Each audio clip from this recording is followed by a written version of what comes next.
All right, we are live. Welcome, folks at home, to the latest episode of Monday Night Live. Got my boy Jonathan over here. And on the other end, we got Matt Stefan. So what's going on, Matt? How are you? I'm doing good, guys. How about you?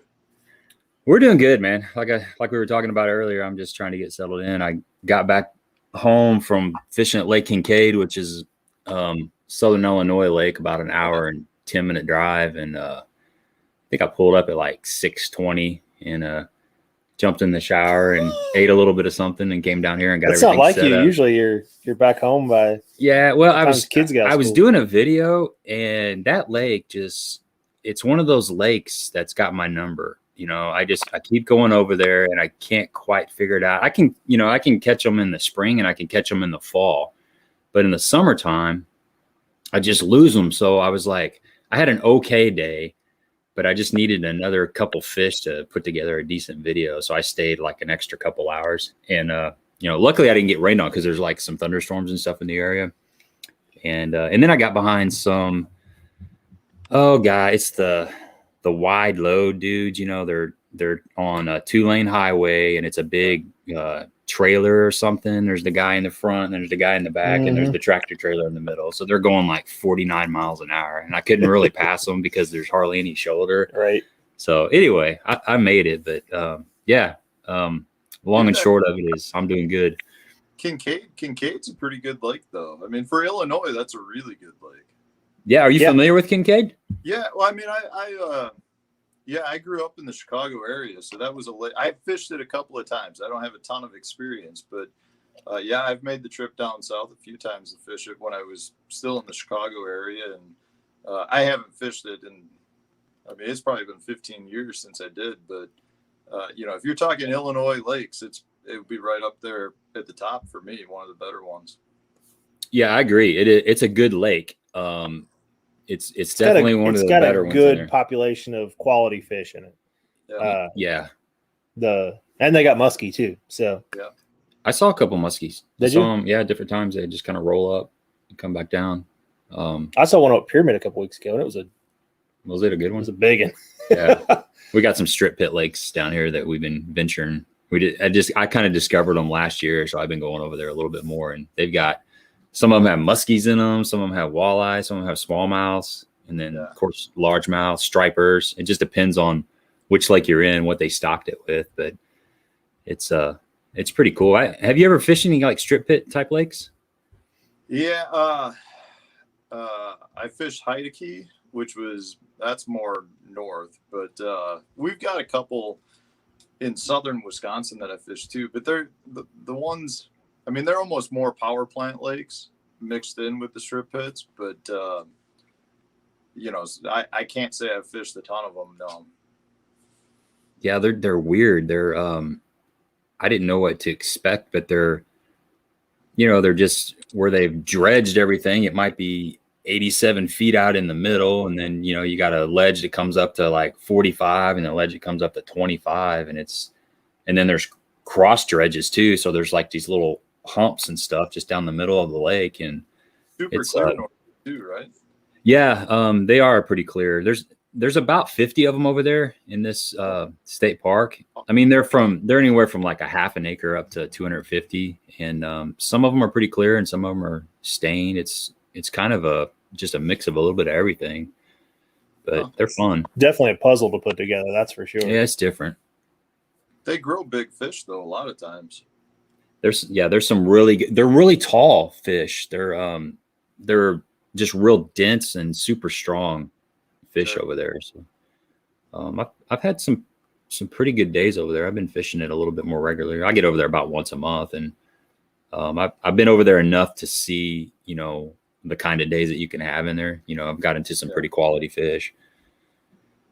So well, let's say hi to everybody that's on here real quick. We'll run through these. We got white whale fishing on there. Doug from Auto Trieve. I saw Doug over there at Pyramid yesterday. He had a lot better day than I did. He was in a boat. He looked like it. Yeah. They had him figured out. He sang the area before I got there. He got there about 2 hours before I did. Yeah. Figured it all out. He had a active target too. His buddy had just got active target put on his boat. And so they were out there playing around with those fish. Larry McBride from Bull Shows, Jeremiah Caldwell, Philip Meyer, Stephanie, John Hanley, I'm sorry, John, Jim Collins, Drake Bradshaw, Mario. Yeah, we got a bunch of people on Got here. a good lineup tonight. Yeah, so we're gonna kind of, just as an outline of what the plan is tonight, and it's not really a plan, it's just open chat, but we're gonna talk about some tournament history, and then get into some tips and techniques. So if you guys out there have any questions for all three of us, please put them on there, and we'll do our best to answer them. Let me see. Let me just scroll through all these real quick and make sure there's not anything on there. Darius is from Kentucky Lake. What's going on, Darius?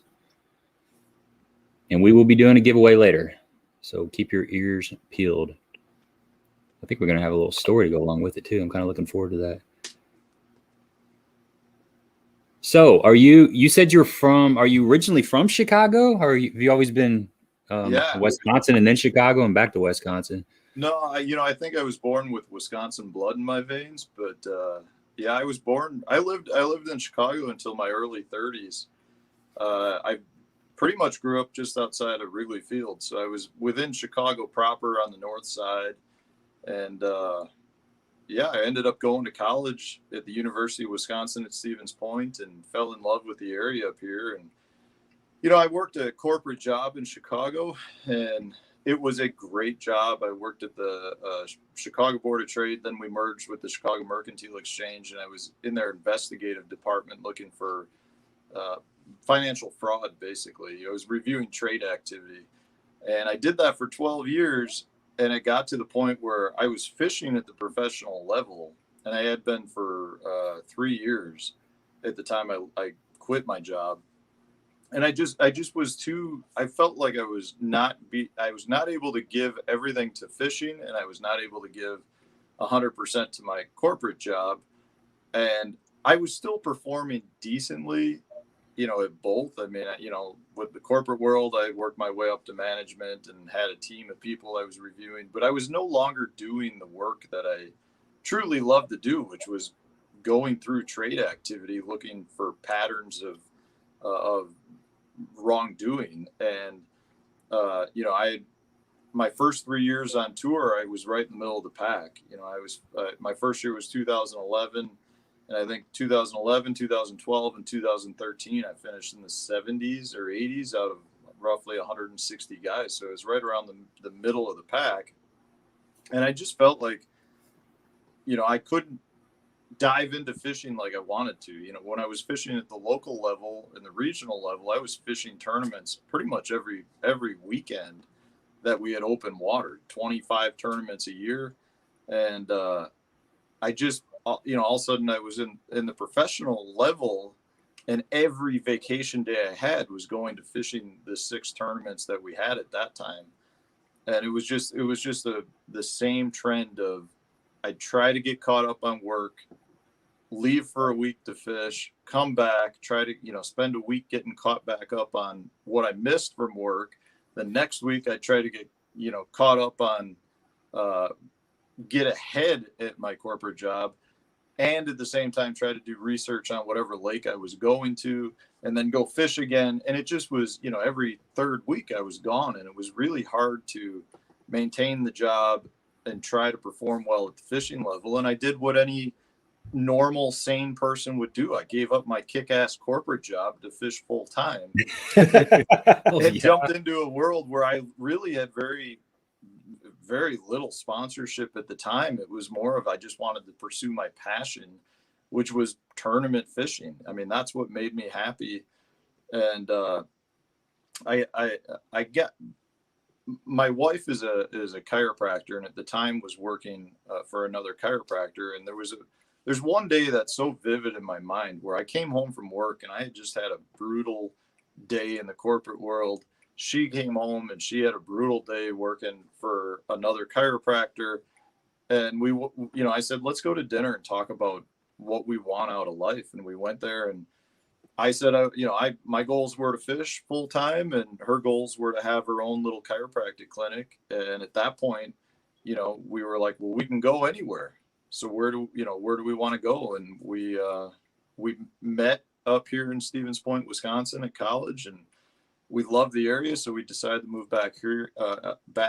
Her family is kind of in the Green Bay area, so they're kind of close anyways. And my family being in Chicago is not that far. But I mean, honestly, at this point, my parents have a cabin in northern Wisconsin, and they spend 6-7 months there anyway. So they're closer to me here than they were in Chicago. So yeah, we sat down, did those goals.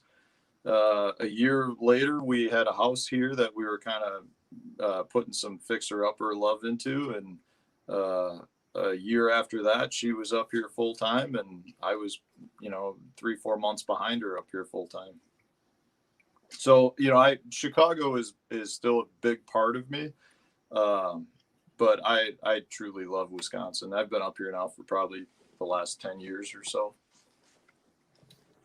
Yeah, I wish I had like a busy schedule. I wish I had the cojones to do what you did. Yeah, that's pretty ballsy, but you got to pass it, man. You got to go for it. I mean, I look back on it and I think to myself, what was I thinking? Like, why would I ever do that? And I got to tell you guys, I'm so much happier now, like so much happier. There's the stress that I used to have was all because of the job. Now the stress is more financial based because my job now is performance based. So if I don't cash checks or do whatever I need to do in the fishing world, I don't get paid. And the same thing for my wife. I mean, she's a chiropractor. If she doesn't generate patient flow, she doesn't get paid either. So our stress is more financial based now, but I mean, from a happiness standpoint, we are so much happier. I don't know. It just felt like we were slowly dying there. And now I feel like we're living life. And sometimes you got to take risks. And that I still think was a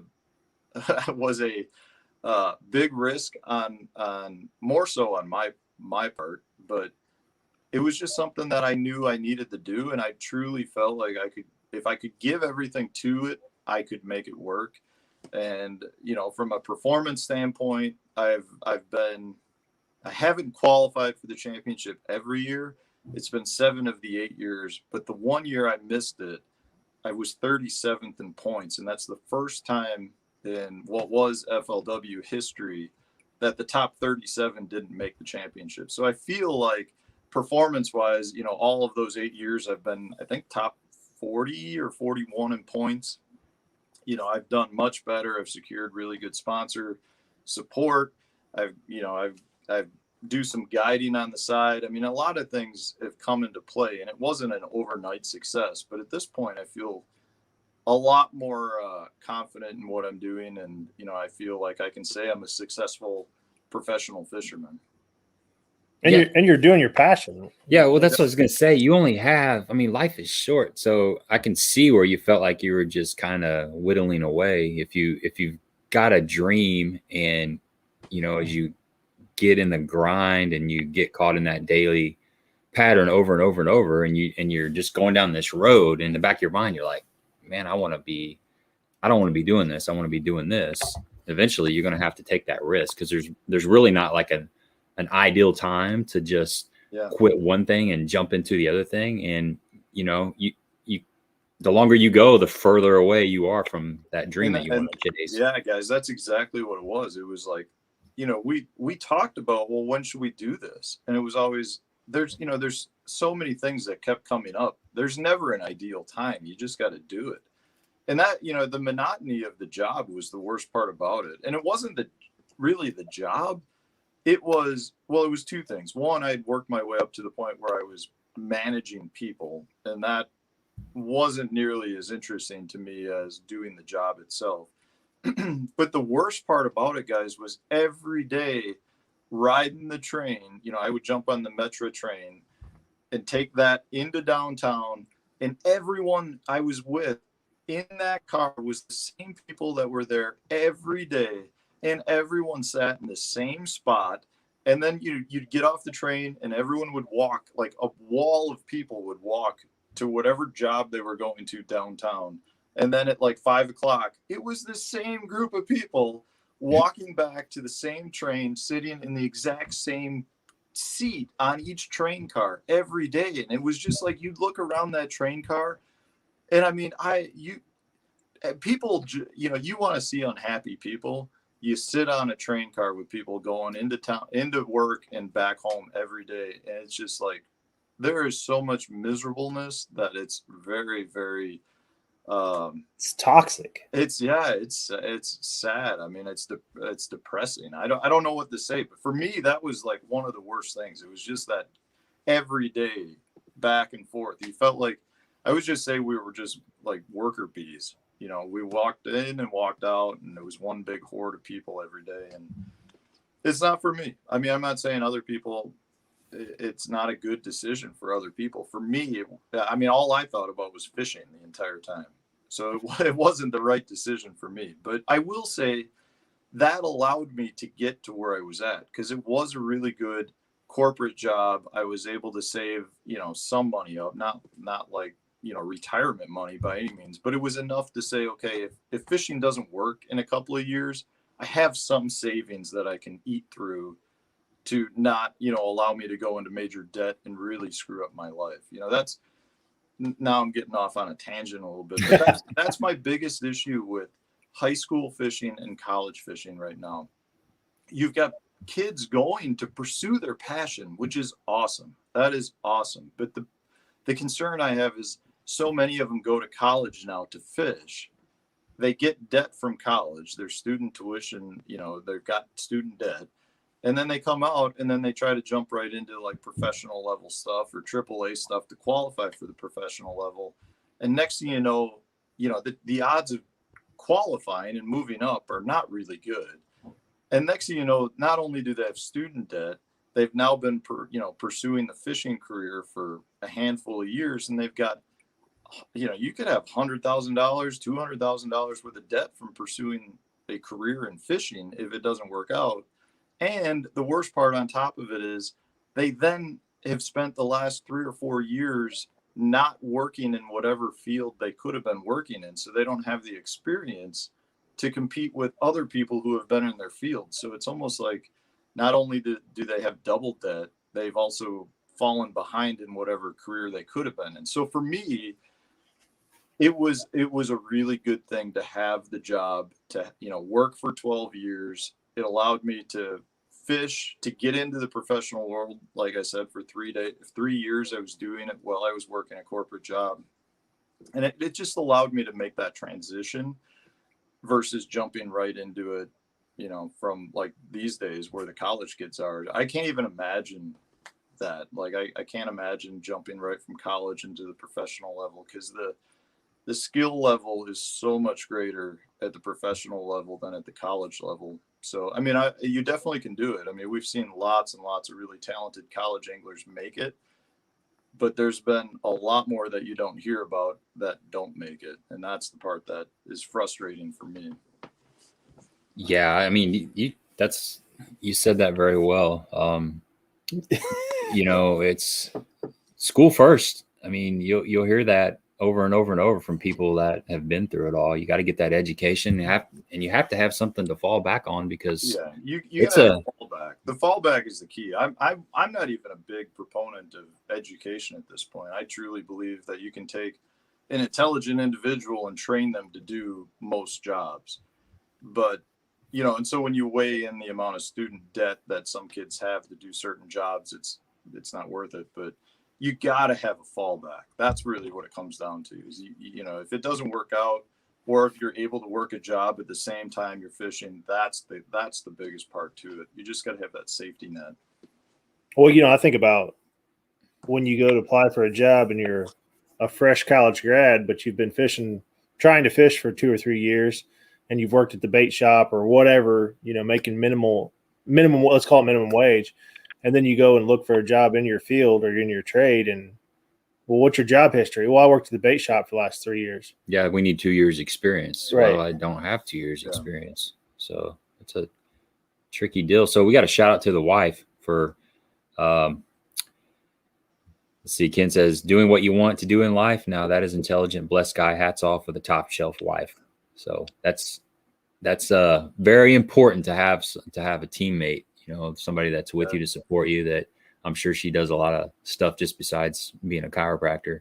Yeah, the amount of support, the family support and friend support, even for a lot of people, is such a huge part to this career. Because, yeah, I mean, for me, that's one of the worst parts about it is you're gone so much. And now I've got 2 little kids. I've got a 3-year-old and a 5-year-old. And it's just, you miss a lot of family functions. You put a ton of pressure on, you know, your second half. And my wife, I couldn't do it without her, without the support that she has, you know, and keeps the homestead going while I'm gone. It's pretty amazing. I mean, and it's really selfish on my part to pursue this career, because I mean, in order to do it, you got to be selfish. You got to say, hey, I'm going to put the time into doing this and be gone for, I mean, you know, for me, it's like probably 10 to 12 weeks out of the year, which really is not much for a professional fisherman. Some guys are gone for half the year. So you got to have the support at home. And I'm very, very lucky to have that. I have to say, I just noticed that there's no Legos on the floor there behind you. So I see you did a little tidying up. Looks a lot better than my man cave with all my tackle in it. So. I gotta tell you, I've had so many people make comments about the Legos, and I don't even honestly know where they were. Like, were they over here, or were they? No, they were on your other shoulder there. Yep. I don't even know. But like I said, as much as I like to say that this room is off limits to my boys, they love to fish. And I mean, my little boy Hank's got like 4 tackle boxes, and I'll come in and go, you know, I'm looking for flatworms or something, and they won't be on the peg. And next thing I know, I'll ask Hank, and he's like, oh, I put them in my tackle box because they're such good baits. And like, he'll have 6 packs of them in one of his tackle boxes. So it's not unusual to come in the room and have Legos or you name it. I mean, it's in here at times. Well, see, I don't feel so bad now, because when we go crappie fishing, I have to raid my son's tackle box to get all of his crappie lures out, so we can go crappie fishing, because they're not in my box; they're all in his box. I mean, that's my boy's the same way. I mean, he loves to catch bluegill. Like, bluegill is a huge thing for him, because we live on the Wisconsin River here, which is phenomenal for, you know, just throwing a crawler off the bank and catching sturgeon or walleye or smallmouth or carp or whatever. But you know, you throw it out, you got to sit a little bit, versus when we go to a lake and you can just throw out a bait and catch bluegill after bluegill after bluegill. Like, he loves that. Like, that's his deal. So his tackle box is the same way. It's got, if I need bluegill stuff, that's where it is. I couldn't find it anywhere else in the tackle room here. Yeah, that's right. Patrick wants to know, when is a good time to get a hold of you for a guide trip? The best time would be to reach out to me later this year, like in December at some point, because I'm actually booked for the rest of this year. So I would love to guide all the way up till ice up. The problem is I'm always getting into a new boat in the fall, and you know, I'm usually getting out of my new boat, or getting out of the old boat into the new boat right around October 1st. So that means my guide trips end usually around October 1st. And right now I've got the BPT St. Clair tournament, which is coming up the week after Labor Day.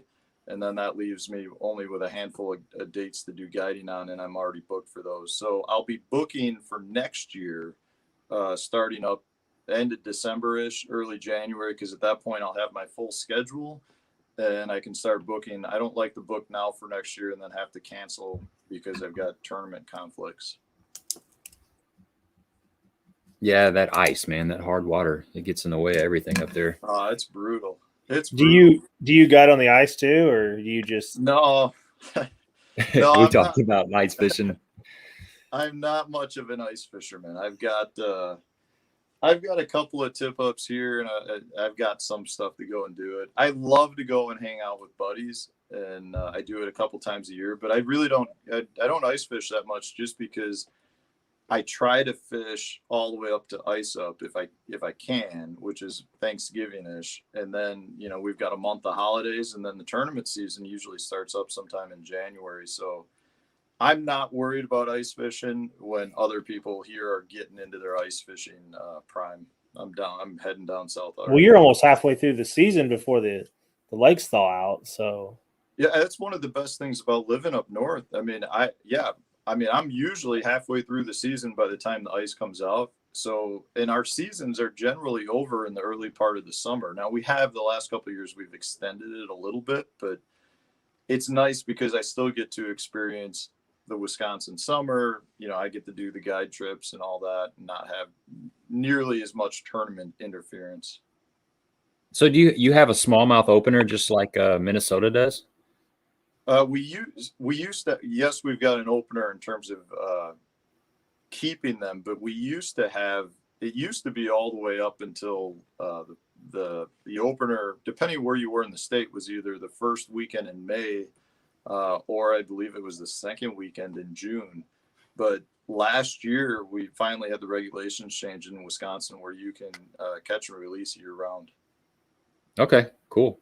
We were talking about ice fishing. Oh, go ahead. Oh, I was just going to say, because of that, guys, I think you're going to start seeing some super big smallmouth get caught here, and really early part of the year is, I mean, the late part's always a great time, but there's going to be a lot more activity now of guys chasing trophy smallmouth in the pre-spawn period, right after ice out. And Wisconsin is, in my opinion, probably the best trophy state for smallmouth. You just don't hear much about it.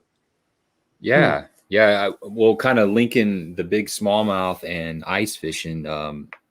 I got a chance to go up to Mille Lacs in May this year, and obviously a big smallmouth factory, but the guy I was staying with, he rents out ice houses in the winter and does a little guiding. And they're not ice houses, man. They're like they're travel trailers with a hole. They got slide outs in them. They've got satellite TVs, fireplaces, microwaves. It's unbelievable. He had like 8 holes cut in the floor. I was blown away. I'm like, this isn't ice fishing, man. This is just chilling, you know. Yeah, that's a mobile home with holes in the floor. It's exactly what it is. I was blown away. So then I'm like, well, how thick does the ice have to be before you can drag this thing out there? And I can't remember what he said. It seems like 8 or 10 inches or something. Does that sound right, or is that too thin? Yeah, I would think maybe a little bit more than that. Normally, yeah, but I mean, it's probably legitimate for that. But normally, you know, I don't like to drive on the ice until I know I've got a foot. And I mean, it's not uncommon here to have 20 inches of ice, and at that point, you can pretty much drive a tank on the ice if you wanted to. We freak out when our lake freezes solid, and it may only have an inch of ice on it. Yeah, we had 5 inches last year. When me and Matt were talking the other day, that was the coldest winter we've had in forever. And I chopped a hole in the ice, and there was about 5 inches. I stuck a tape measure down there, and I was still nervous. I mean, I know they say 3.5 you're supposed to be able to walk out there or something, but I would still be nervous at 12. What are you talking about? As soon as that ice popped one time, my butt would be back on shore. Well, I knew there was a brush pile out in front of my house, right? Okay, but it was about 30 feet out in the lake, and I went out. You know, the first day, I just wanted to catch a fish through the ice. Okay. I didn't care what it was. I didn't care how much time I had to put in. So the first day I walked out about 15 feet was about as far as I can get out of the bank. I'm just being straight up with y'all. I mean, I'm not ashamed to admit that I was scared. And so I chopped a couple of holes in the ice, and I kept thinking, man, I'm about 15, 20 feet away from that brush pile. And I know there's fish on that brush pile, because that's the deepest part of the lake right over there. So the second day after, I didn't get a bite the first day after about an hour. The second day, I'm like, I gotta, I don't know when I'm gonna have this chance again. I gotta at least catch a perch or something. And so I walked out and I cut a hole above that brush pile. But man, I was scared, dude. I was just nervous the whole time. So, you ever fell through the ice or anything, or know of any crazy ice fishing stories? I have fallen through once back in college. I mean, you're yeah. A lot of guys here will go on the ice with 1.5 inches of thickness, which to me is crazy. But if you've got any place with moving water, you could have 6 inches of ice and then go 5 feet over and have 2 inches of ice. And back in college, I was on a little, it was basically a pond, but it's got pretty decent moving water through it. And we had spent all day out fishing. It was a warm day, and as we were walking off, a couple of us fell through. And luckily, we were only at that point, we were close to the shoreline. We were only waist deep water. But I tell you, it was kind of one of those eye-opening experiences where, I've definitely take my safety precautions now when going on the ice. It's at that point, I was a young and dumb college kid, but it was like instant right through. And before you know it, I was standing there in waist deep, and it was hard enough to get it back onto the ice in that instance. So I can only imagine if you've fallen all the way through and you're in 20 feet of water, you better get out soon, because it's pretty chilly. Yeah, I guess my fear of it has come from, I'm a waterfowl hunter as well in the winter, and I've fallen through the ice waterfowl hunting. Yeah. Fortunately, I had waders on, and I didn't tip my waders, but it was like chest deep when I fell through. And it kind of same thing. It was a warm day, but it was raining all morning. And we had walked out perfectly fine in the morning. And then I went to chase a down duck and got to a point. I'm like, had my hood up, it's raining, it's cold. I kept hearing something pop. And I'm like, what is that? And about that time, I realized that was the ice popping. And I looked down, and the whole surface where I was standing on just busted a perfect circle, and I went straight down. Fortunately, my feet hit the bottom. I didn't get wet. But my buddy's sitting over in the blind. He's like, "You okay?" I'm like, "Yeah, I'm good." He's like, A little help. Yeah. Well, he asked if I could help him. I'm like, "No, I don't want you to walk out here, because I don't know if you're going to fall through." But the problem was, I fell straight through, and I'm in waist deep water, or in chest deep water. I had to chisel my way out with my gun for like 40 or 50 yards just so I could get up on the ice. Yeah. So without getting soaking wet. Well, they make those little pick things. They're like screwdrivers. You're supposed to keep them around your neck so you could, pull your way out, I guess. You got to have some upper body strength. Yeah. Yeah. And I mean, if you were wearing waders at that point, chest waders, imagine if those filled up on you. Oh, dude. Yeah. I would have dumped out of them. Yeah. Yeah. It would have been bad. That's bad news. William Henry Outdoors wants to know, have you fished Table Rock in a while? If so, what are your thoughts on the fishery? Yeah, I've fished at a handful. I've had a couple tournaments there over the last, I don't know, it's probably been 7-8 years, but I have been there I was there last fall. We have Bridgeford team meetings at Table Rock sometimes, or out in the Springfield area, and we go to Table Rock to do some photo shoots, which entails a day's worth of fishing. And I mean, every time I've been there, fishing's been really pretty good. Like, catching some nice quality, close to 4-pound largemouth. And it seems like the smallmouth have really turned on as well. I don't recall, when I was there 10 years ago, 10 years or so, the first couple times I was at Table Rock, I don't recall catching that many smallmouth, but now I feel like I catch as many smallmouth as I do largemouth. So it's a good fishery. I think it's on more of in my experience, it's on a upswing, but I also know it's one of those lakes that if you hit it at the wrong time, it can be an extremely difficult fishery.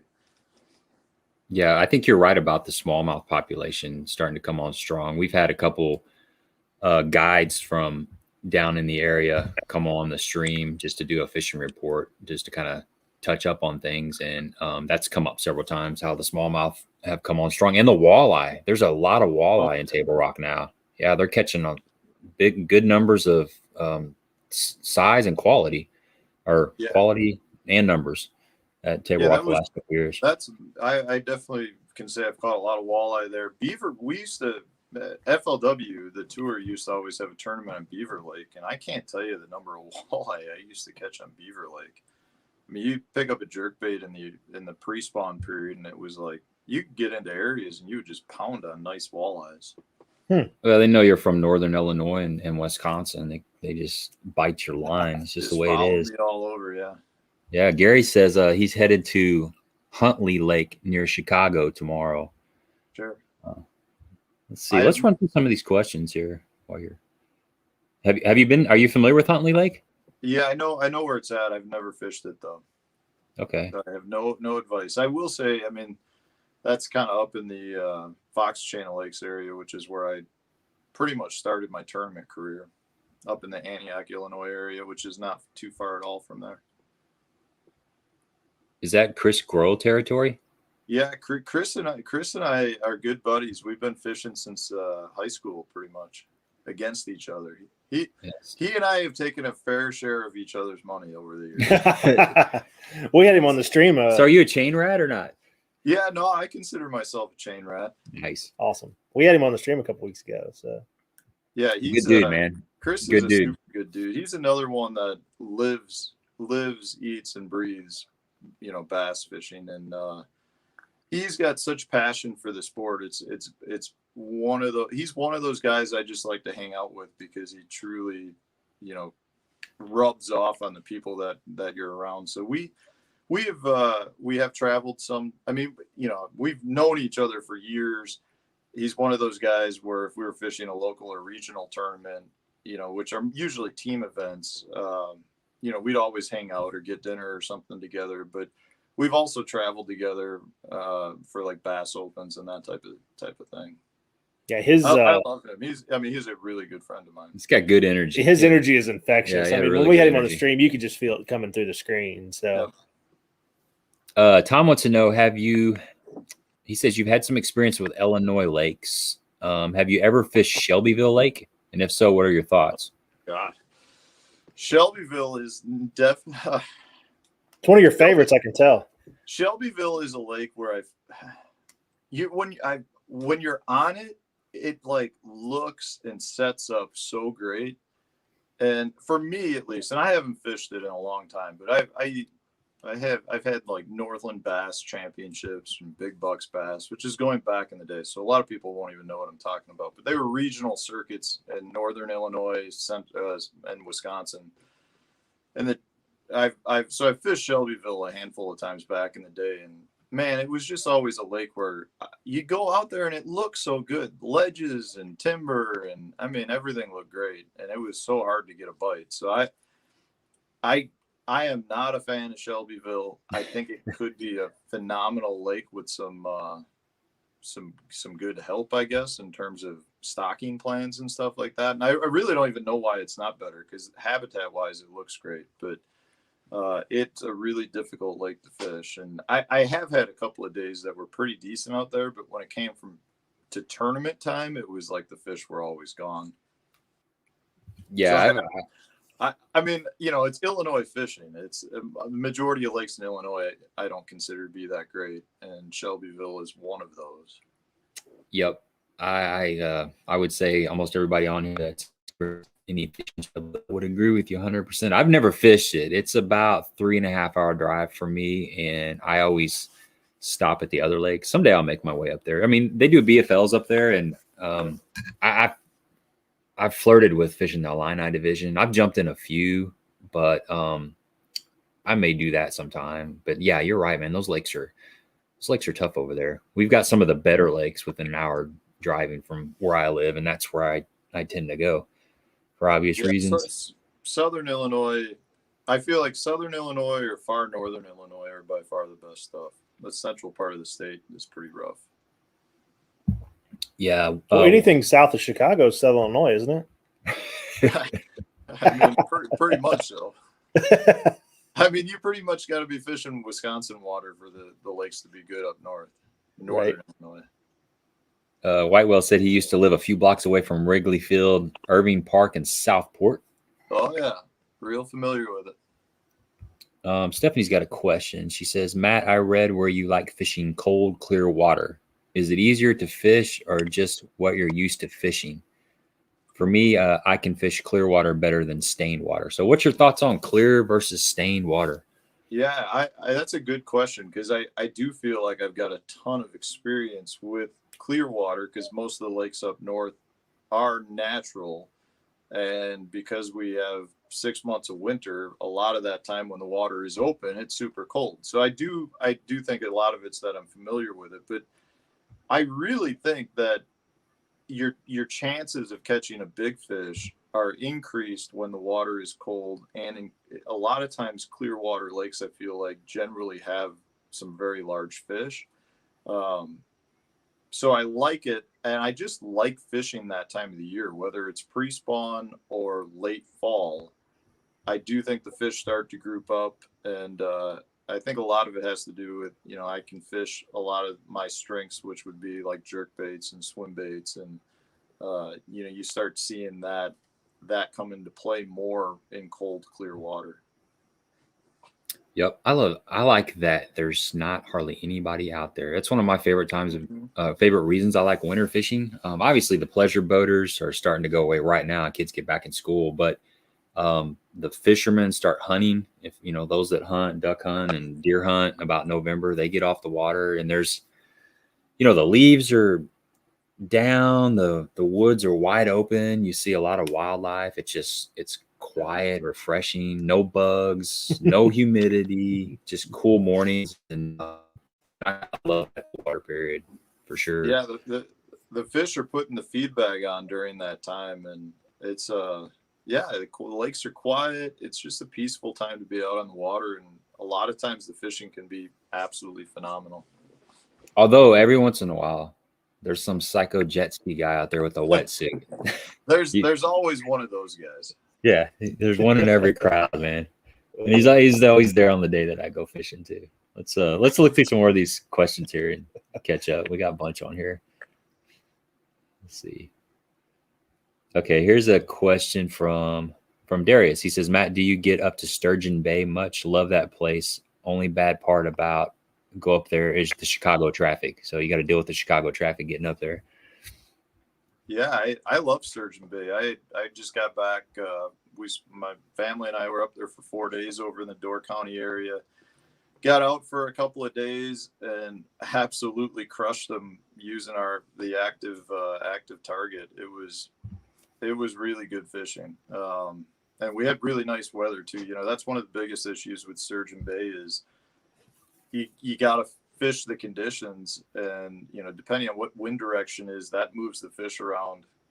I mean, it could move them miles in a day, or at least it takes them away from where you may have had them the day before.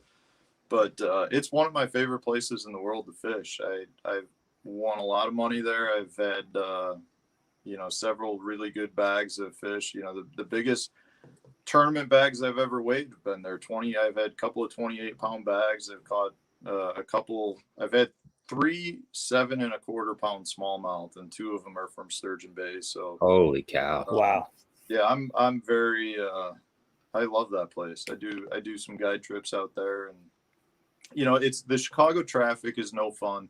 I would say that the worst thing about fishing up there, it's not even necessarily the Chicago traffic, it's the lack of boat ramps, and the fact that the boat ramps, a lot of the ramps up the peninsula, the parking is like 2 or 3 blocks away from the ramp itself. So, you know, if you get there early, that's fine. But some of the ramps only have like 2 or 3 parking spots at the ramp. You got to walk 3 blocks to get to park. And that's always been kind of a pain in the butt. But, you know, other than May, or if there's a bigger tournament going on, you know, the fishing pressure for bass at least is really, in my opinion, pretty light. So it's just a great place. You know, it's scenic. Like for me, taking my family up there, you know, the Chicago traffic is no fun and all, but that's also fun for like my wife to go shopping. And there's a bunch of little towns. I don't know, guys, if you've been up there before, but it has like a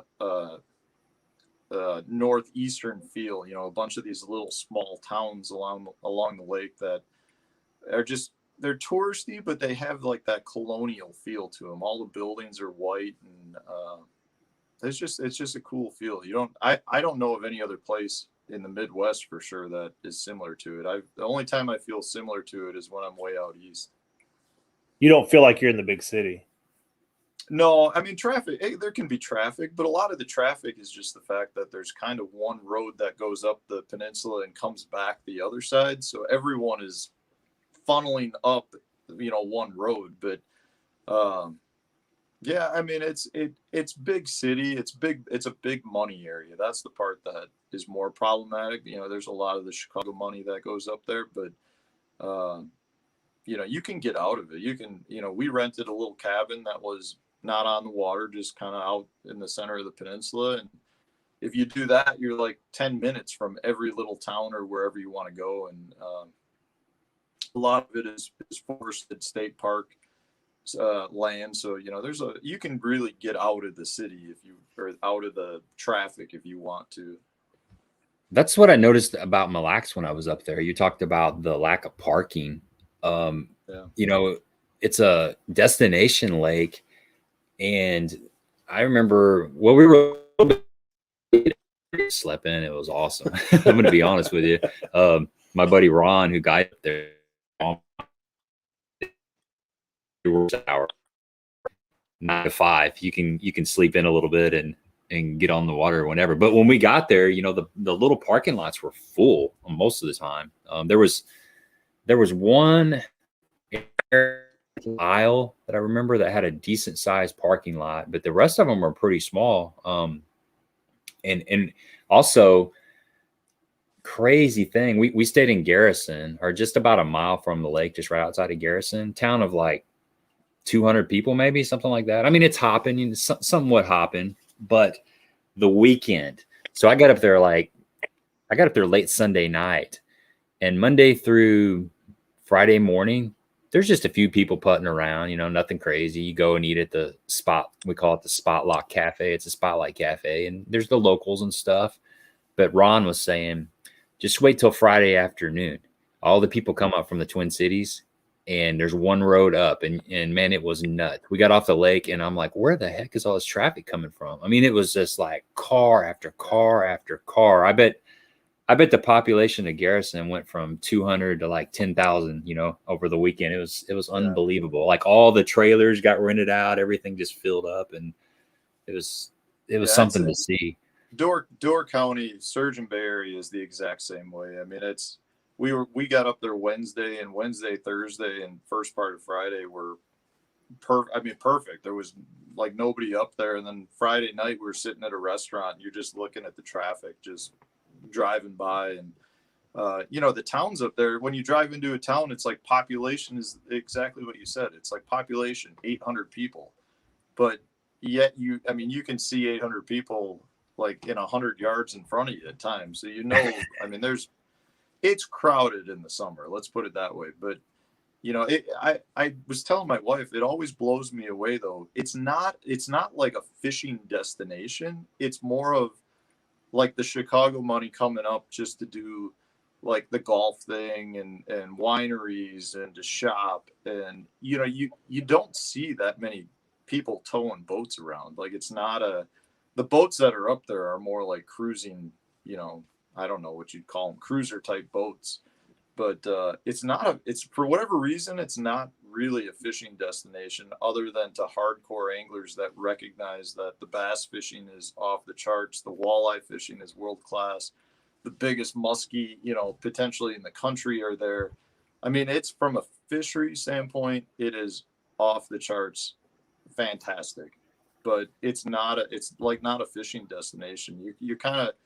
I'm driving around with my bass boat and people are looking at you like, you know, you're in the way because you're towing a boat. Yeah, man, you talk about with me. I'm fine with that. Like, I don't know that I want it to turn into something where there's thousands of people up there fishing, because maybe that'll destroy it a little bit. Yeah, I agree. Too much of a good thing. You're talking about muskies, man. That first day I was fishing on Mille Lacs, man, I saw this log.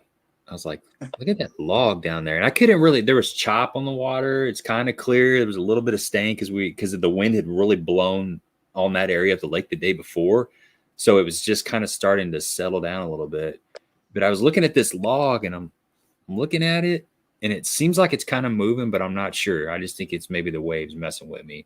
And then I see it and it's moving for sure. And I'm like, dude, look at this giant fish. And Ron's like, oh, it's a muskie, man. They swim underneath the boat all the time. And it was big, man. I mean, I've caught some pretty good muskies out of Kincaid, you know, like maybe 46, 47, maybe 48 inches. But this one was a lot bigger, and it was bigger. It was bigger around. It was like a really big around, bucket down there. And I'm like, man, I do not want to fall in the water. And I pitched my Ned rig at it just because I was on vacation. I had plenty of time.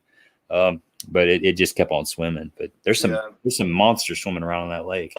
Millox has got some giants, absolute giants. Like, have you ever fished Lake Vermilion, a little bit north of there? No, I've heard of it, but I've never fished one it. lake that, I mean, it's an awesome bass fishery, but I've never been to another lake where you'll be going, you'll be fishing down a weed line, and all of a sudden it's just what you said. You'll see a log sticking out of the weeds, and you'll pitch your bait over to it. And then you're like, oh man, that's got a tail. And it's literally like 50-inch plus muskies that are just sitting with their head into a weed clump, and their back end's just sticking out. And it's just from far away, you mistake it for a log. Yeah. All the time. Like I've had days up there where I feel like I pitched 5 or 6 times to a log that turned out to be a muskie. It's like my 2-year-old trying to hide in the closet with his butt hanging out. Right. Have you ever fished any lakes or rivers in Indiana? Yeah. So I think I mentioned earlier, my parents have a cabin up in northern Wisconsin, but when we were living in Chicago, my parents had a small lake house in Plymouth, Indiana, which was about 30 miles south of South Bend on a lake called Lawrence Lake. And, that was a chain of just a bunch of little lakes. There was a lake called Lake Maxinkuckee that was probably 10 or 15 minutes away. We used to fish quite a bit.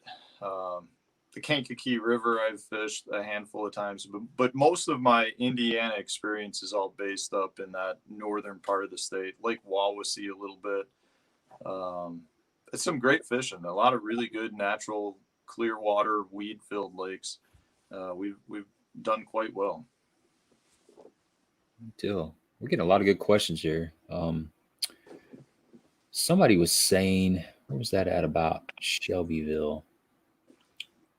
Somebody's saying they're doing some good management. I don't know. I lost that. I did hear something about them doing some habitat restoration over there. Yeah, I did too. They're sinking. There's a group. I think it's a private group that collects funds, and then it's a lot of volunteers that come in, and they're building like it's like the drain pipe out of for a gutter system. Sure. Those black corrugated pipes. Yeah. And they're basically making square boxes with all kinds of goodies coming off of it.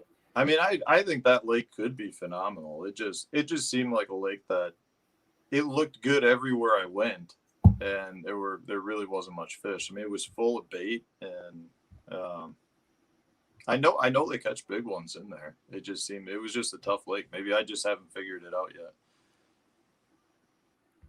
Well, I know that whole Southern Illinois chain of BFLs is a absolute bloodbath if you're not familiar with the lakes. I mean, you can't just jump in those and expect a top 10 in the points after the year. So yeah, Rend is definitely not any better. No. I mean, you can miss the juice on Rend by 5 feet, and you had the winning bag within 10 pitches, and you had no idea. Yep. Yeah, you just got to find the right little stretch of riprap. Just go back and forth all day long. Gary wants to know what some of the Clearwater setups and baits. Yeah. Drop shot. Drop shot's a great one. Wacky rigs are great. I had jerkbait, swim baits. Topwater is probably the number one Clearwater bait for largemouth or smallmouth or spotted bass. I think a lot of times people think that because you lost your low light conditions, you shouldn't be throwing topwater around, but topwater will generate strikes, and a lot of times big strikes in clear water. I like to do a lot of power fishing in clear water when people would not normally do that. It's just about being super erratic though. So like if I'm fishing a jig, like on weed lines, I'll stroke the jig a lot more than just, working it slowly down a weed line. So if I'm power fishing, I'm definitely trying to generate some of those those strikes from fish that, you know, may not normally bite a slow moving bait. Kyle wants to know what's your favorite lake in Illinois and your biggest Illinois bass? Oof. I mean, my favorite lake in Illinois is the south end of Lake Michigan. I love fishing the lakefront for smallmouth. And I've caught, I mean, my biggest Illinois bass is probably, I've had a you know, smallmouth that are in the 5.5 pound range there.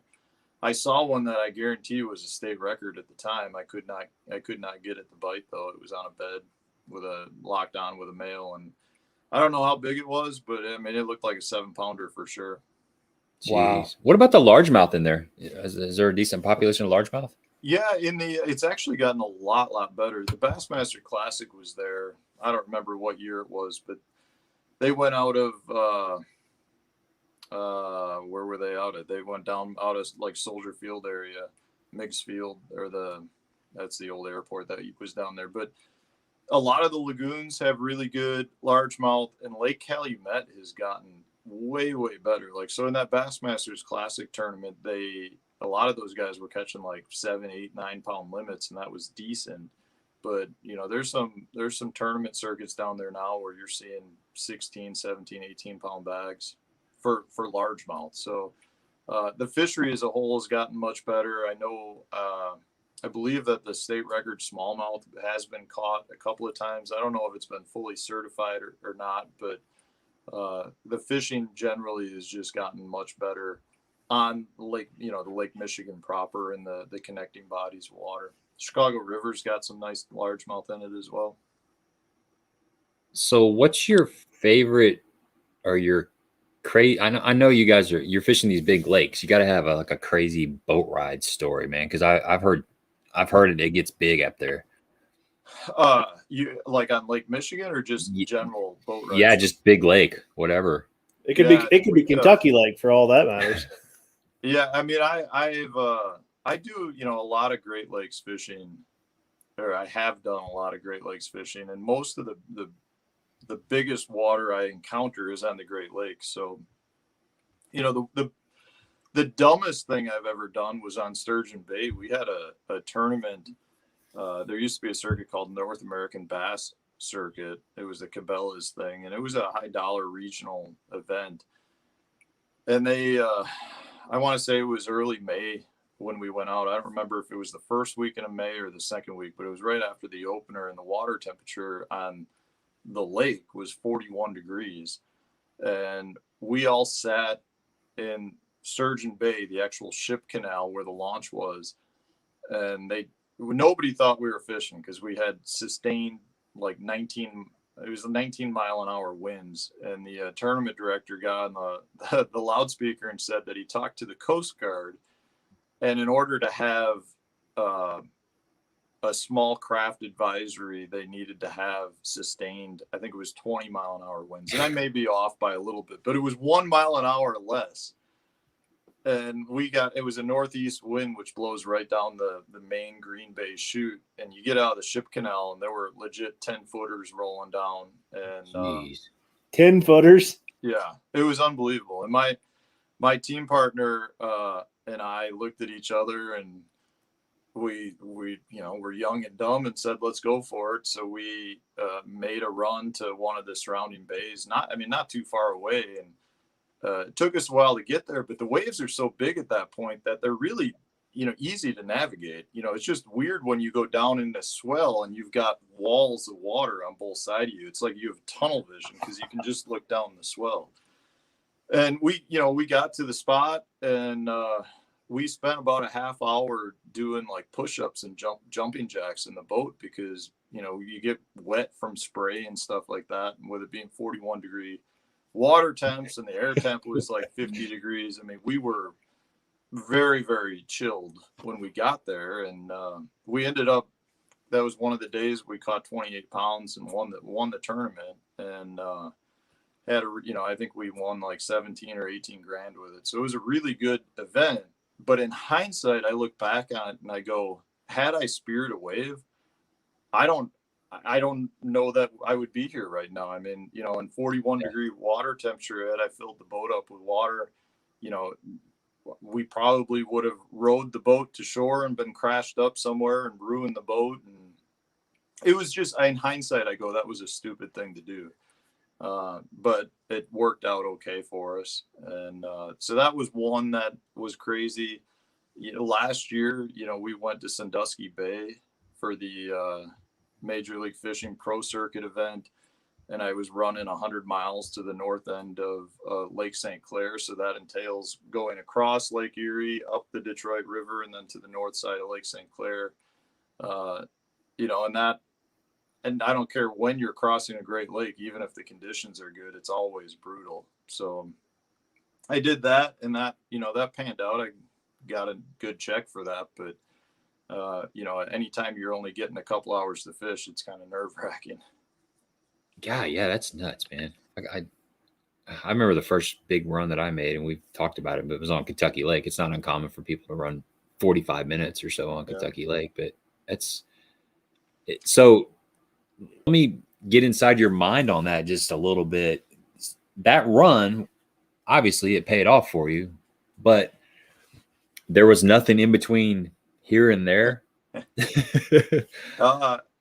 You know, a lot of it had to do with experience. Like, you know, I don't have a ton of experience on St. Clair, but I had no experience on Erie, and they gave us, for whatever reason, they gave us 4 days of practice for that event. And I spent 2 days on Erie, and I could not, like, I mean, everyone struggled for the most part that was on Erie. It was one on Erie, but the majority of guys that stayed on Erie really struggled. And it was one of those things where I'm like, okay, well, I know if I go to the mouth of the Detroit River, like, there's good fishing there. But in my head, I'm going, well, that's the hardest part, to drive the 54 miles or whatever it is across Erie. And then once you get to the river, it's like, why stop there? Like, I might as well just go all the way to St. Clair, which is a phenomenal smallmouth fishery. And, you know, I just, unfortunately, the fish I found were more on the north end, like close to where the St. Clair River flows in down from Huron. And I mean, I would have loved to have had something closer or even down lower, but it just didn't happen. Sometimes you go where you found the fish, and that's what I did. I mean, I do not like doing that. If I can stay close and maximize time, which is kind of what I did at the St. Lawrence event that we had to end our regular season. And I finished second in that. And a lot of that just was the fact that the guys who were running all the way to the mouth of Lake Ontario were giving up, you know, roughly 3.5, 4 hours of fishing time that I was getting by staying, you know, within 10 minutes of the ramp. So if I have that choice, I'd rather maximize fishing time, but there's times where I feel like I need to make the run. Yeah. How do you mentally prepare yourself when you're going to make a 100-mile run and you know you're only going to have a very, very narrow window to fish? What's the... Yeah, you can't, if your pattern's changed when you get there, you don't really have much time to adjust. It's a huge gamble, guys. It's a huge gamble. Like, you, in my opinion, you better feel really confident that you're going to get there and catch your fish and be able to do it quick. You know, at the St. Lawrence River, it was 92 miles from where we took off in Messina, New York, to get to the mouth of Lake Ontario, which was our border. But everyone knows that there's better fishing by the mouth of Lake Ontario. And, you know, in that case, it was just, I practiced, you know, we only have 2 days of practice now. And I spent a day at the mouth of the lake because that's where I wanted to fish, because I thought it was a better area and a better shot to win that event. And, you know, I felt like in order for me to go there, I needed to have a spot where I could get 2 bites an hour, because I knew I'd be getting, you know, 4 hours to fish roughly. And I wanted to make sure I had 8 bites. And, you know, I had one spot there where I felt, you know, I hit it a couple of times on that practice day, and I could get bit 1 bite an hour, and they were all 3+ pound quality fish. But because it was only 1 bite an hour, I was like, I'm not doing it. So I canceled that and, stayed close to the ramp. But I need to know that I can catch the fish and do it a lot quicker than like, okay, if I have 4 hours to fish, I'm going to be catching my fish in my 4th hour. I want to know I can catch them quick. Well, would you, do you have the same mindset if it's not a smallmouth fishery? If it's a largemouth fishery, will you make that long run knowing that the fish are there? Yeah, I've done it. I mean, Kentucky Lake, I've gone to New Johnsonville when we launched out of the dam before. So what's that? That's 80 something or 90 miles. Yeah. It's a solid run. Yeah. I mean, it really just comes down to going where I think I have my best shot at winning or doing well in the tournament. And, I don't like doing it, but I will do it. And generally when I do it, I mean, honestly, I think when I do it, which, isn't that often, but when I do it, it's always worked out. But that's because I am that confident in what I found there to make that run that it pays off. Yeah, you're not making a run to New Johnsonville or to St. Clair, 100-mile run on a hunch, on or a whim, or a dock talk. Yeah. No, you'd be better off just spending a day practicing close to the ramp and trying to figure it out. If you haven't got something great that's 90 miles away, then you'd be better off practicing and just trying to figure it out and maximizing fishing time. Yeah, right. You see that too. I mean, you see that. Fighter, he did that several times this year, stayed pretty close. So it's like, get away from everybody or stay where the fish have been released, or just in that general area. Well, you never hear about the guy that made the 100-mile run and didn't catch him. You hear about the guy that made the 100-mile run and caught 25 pounds of smallmouth. Yeah, you usually hear about him getting hung up in the dock or in the lock or something and not making it back. That happens a lot. I tell you, I think like it's bass fishermen. I mean, we have a problem when it comes to that stuff. Like, I think a lot of times guys want to go further just to say, I drove 60 miles from the like, we have this problem that we think the further you go, the fishing gets better. And generally it is every bit as good close to the ramp as it is 60 miles away. That starts from fishing ponds as a kid. Your grandpa takes you to a pond, you want to throw as far as you can out into the middle of the lake, and then when you get in a bass boat, you want to throw as close as you can to the bank. And run as far away from where you started at. We're confused, man. I mean, we really are. We're all a little bit of a basket case. So we got some more questions on here. We haven't even really got into.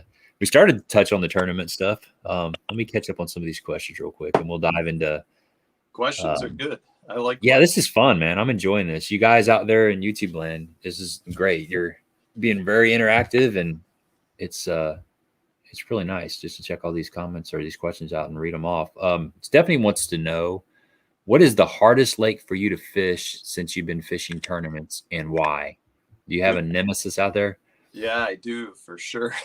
I hate the TVA lakes, guys. Like, as good and fun they are to fish, we generally go to the TVA lakes, so the Kentucky lakes or Pickwick or Chickamauga during ledge fishing season. And ledge fishing was probably my biggest weakness for a while, because we don't have that really up in the North Country. And it took me a while to kind of figure out how to find schools, what they look like on the graphs, how to catch them. And the worst part about it is really, for a while, the schools I was finding were all just the community spots, or the spots that were super easy to find. And what you'd end up having was, in the tournament, you'd pull up on a spot and there'd be another boat there or 3 boats there. And I'm the type, I really do not like to fish in a crowd. So generally, if I'm on a ledge lake and somebody's on a spot, I'm just going to keep driving and hopefully get to one of the spots I had found and have it be empty. And generally in ledge fishing tournaments, that doesn't pan out real well for me. So, not only is it one of my weaknesses, it's also, something that I just have a hard time fishing in crowds. Like, I don't enjoy that. And, because of that, I think if you were to look at my track record, I've had lots of really good tournaments on TVA lakes, but generally the TVA lake is the body of water that ends up kind of making and breaking my season. The The years that I didn't make the championship, it was usually because of a really bad TVA lake. And I think a lot of that was, those were my early years where I didn't have the experience. But, man, you go fun fish them when there's no tournament there, and it's a blast. You catch 100 fish out of a school, but in a tournament situation, they're not my deal. Well, and like you said, fishing in crowds is no fun. And I mean, if you're fishing, that's the BFLs that Gabe and I got started with. I mean, you'd get down there and you'd be fishing a ledge with your boater, and all of a sudden 3 guys would drive by, drop waypoints, or one of them would pull up on the same ledge that you're fishing. It's like, that was a new experience for us. I mean, that was like growing up 101. You don't run in on somebody. You stay the heck away from them. These small lakes that we fish, if you do that, your tires will be slashing the parking lot. But that's just a way of life down there on those ledge lakes. I mean, it's really the locals, and it's just the way it is on those lakes. But it doesn't matter if you're fishing a tournament or not. I mean, half the time, that was always one of the issues. If you're running from the dam to Paris or New Johnsonville, by the time you got there, there's another local tournament going out, or there's locals on the water that are already on the spots. So not only are you competing with the guys in your tournament, you're competing with hundreds of locals that are just out on those bodies of water. I mean, those are some of the most diehard bass fishing places that we have in this country. And, and not to mention, because of that, there are a lot of the best fishermen we have in our country. So it's one of those things where there's a lot going on anytime you're fishing a ledge tournament. And I'll talk with some of the best ledge fishermen out there that I know, and it's like, if there's a boat around, they won't even pull in and hit a school because they're worried somebody else is going to see them. So sometimes they'll pull in and catch 2 fish on 2 casts, and then they leave. And it's like, I'm sitting there going, you're leaving a school full of 4-pounders because you don't want to give it up to your, a local guy or somebody not in the tournament. But that's the mindset that you need in those events. And it really is that chess match, a lot more so than a lot of the other tournaments we have. So TVA lakes are definitely my, nemesis probably isn't a great word. I do not enjoy it when they announce the schedule and the TVA lakes are on it. Like next year we have Pickwick and Guntersville, and the nice thing is both of those events are like spawn-ish periods, so they're not going to be full-blown ledge tournaments. So the guys will be spread out a lot more. I like that setup a lot better if they're pre-spawn instead of post-spawn on the TVA lakes. It makes for a better tournament, in my opinion. Yeah. You've got Pickwick on April. I wrote them down, the 21st and the 24th, and then Guntersville is May 12th to 15th. I mean, you could see Guntersville will probably be right in the front of it. You might be in the middle of the spawn. I mean, May could be a really good ledge tournament down there. You're going to see some big numbers cut in Guntersville that time, but yeah, guys will be able to fish their strengths in that. I mean, there'll definitely be ledge fish caught, but it'll be it's not going to be a full-blown ledge tournament. Yeah, exactly. Let's see. Oh, here's a chasing little green fish. Brian Partek. Partek. Yeah. He said, awesome to see you guys have Matt on the show. He's the real deal for sure. I was fortunate to travel with him for a few years on tour as a co-angler. Learned a lot of life lessons. So that's good. I've watched several of Chasing Little Green Fish's videos, man. He does a good job. Yeah, Brian's a good dude. He I want to say we probably traveled together for 3 years. He was my co-angler, traveling partner for FLW tour events when we were allowed to have that. And very good stick. He's a steward of the sport, takes everything in to try to get better at it. And I would not be surprised at all if you start seeing Brian's name at the professional level here in a few years. Good deal. Well, do you miss having co-anglers on the tour? It's a tough question. I miss the friendships, and I miss Brian as a traveling companion, who could help me drive, or, they just having somebody with you to get to and from the events, having somebody in the boat helping you fish, when I say helping you fish, it was like, okay, Brian was really good at doing something different than I was. So he was trying to figure out his own deal, but it also was helping myself or the other pros that had co-anglers. And from an expense standpoint, it's great. I've rent houses with other anglers, professional anglers, but most of us always had co-anglers. So it was a lot easier to find houses with co-anglers because they generally at most had a vehicle. They didn't have a truck and a boat, which is always tough to find parking for. So I missed that. I missed the friendship. A lot of really good friends I've made over the years were people I drew in the tournament as a co-angler. But from a professional sports standpoint, I think it's the right decision not to have a co-angler because they can affect my day positively or negatively. And I'm fishing against other pros who are having their days affected positively or negatively by their co-anglers. So, if it truly is me versus other pros, then I don't think we should have co-anglers. And, that's not saying anything negative against co-anglers. It's simply just stating I want to compete only against another pro. So if I've got, a co-angler that is the world's greatest net man and he saves me on a couple of net fish, I've then got an advantage over, another pro who may have a co-angler that has no idea how to net. Or, vice versa. Another pro has a co-angler that figures out a drop shot deal and then he starts doing it and catches the fish. And therefore he's kind of got a leg up on me because, I never figured that out or my co-angler didn't figure anything out. And just from a sports standpoint, I would prefer it to be me versus the other pro and not somebody else in the boat that could affect the outcome.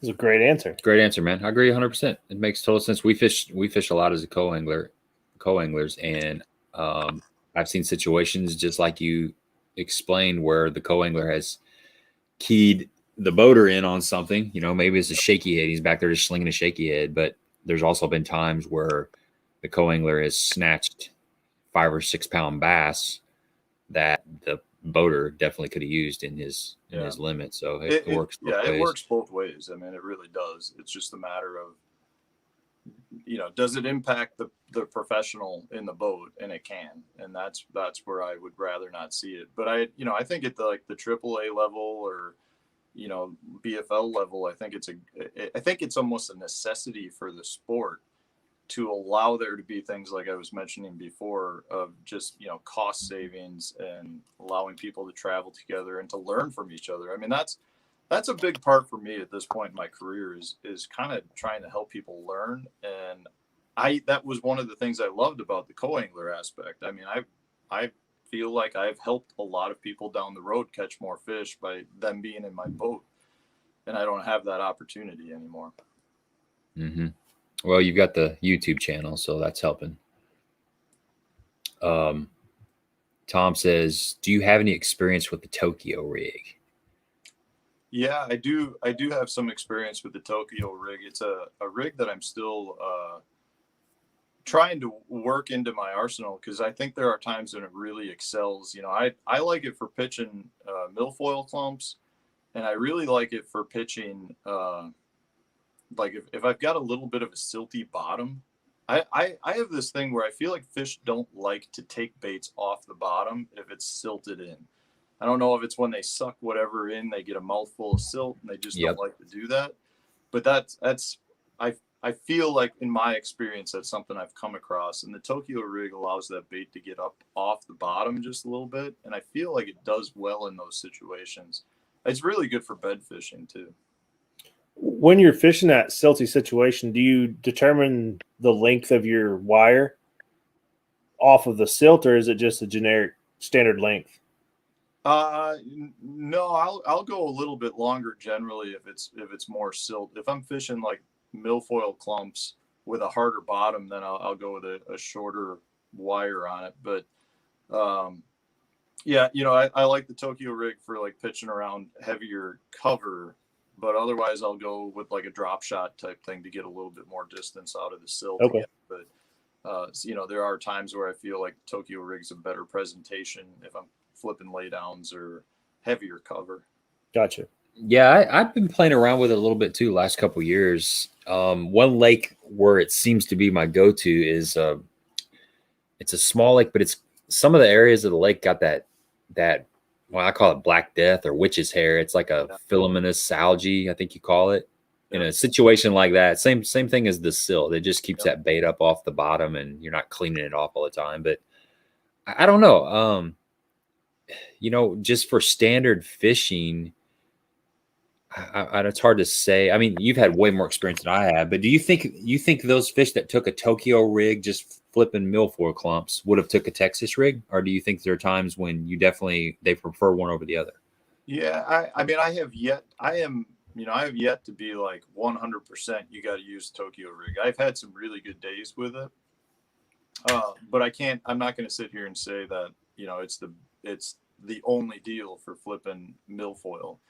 I do think though, like I mentioned before, if you're fishing bedfish, it's kind of the best of both worlds, because I feel like with bedfish you generally have one of two types. You have a fish that is more willing to take a bait off the bottom, or you have a fish that wants to take a bait suspended off the bottom. It's usually one or the other, unless they're a really active bedfish. And the Tokyo rig kind of gives you the best of both worlds. You can get it off the bottom a little bit and get it to suspend, basically, where you can get a lot of those fish that wouldn't have taken a bottom bait to take it, or a fish that wouldn't have taken a suspending bait to take it, because you can kind of do both with it. So I think that there definitely are times for it, but I'm not going to sit here and say, guys, that it's the only bait to use when you're flipping milfoil clumps or that type of thing. Yeah. Okay. Ken says, what is the water temperature change or key that you look for that triggers you to start fishing a jerkbait? Man, so a jerkbait, I'm not, well, I guess the water temperature range is really, and this is different based on where you're at in the country. Here in the North Country, from ice out until spawn is like key jerkbait time. And then usually, anytime you're dealing with like after turnover in the fall is when the jerkbait starts getting really well, or getting really good as well. But I mean, the jerkbait, and we're seeing it more so in some more recent tournaments. I mean, the jerkbait's a great bait year round. It really is a bait that triggers non-aggressive fish into striking. And I personally am one that's usually got a jerkbait tied on at some point, wherever I'm at in the country. But for me, the best times, I would say 55-degree water temp or below is kind of when I think that the jerkbait really outshines other baits.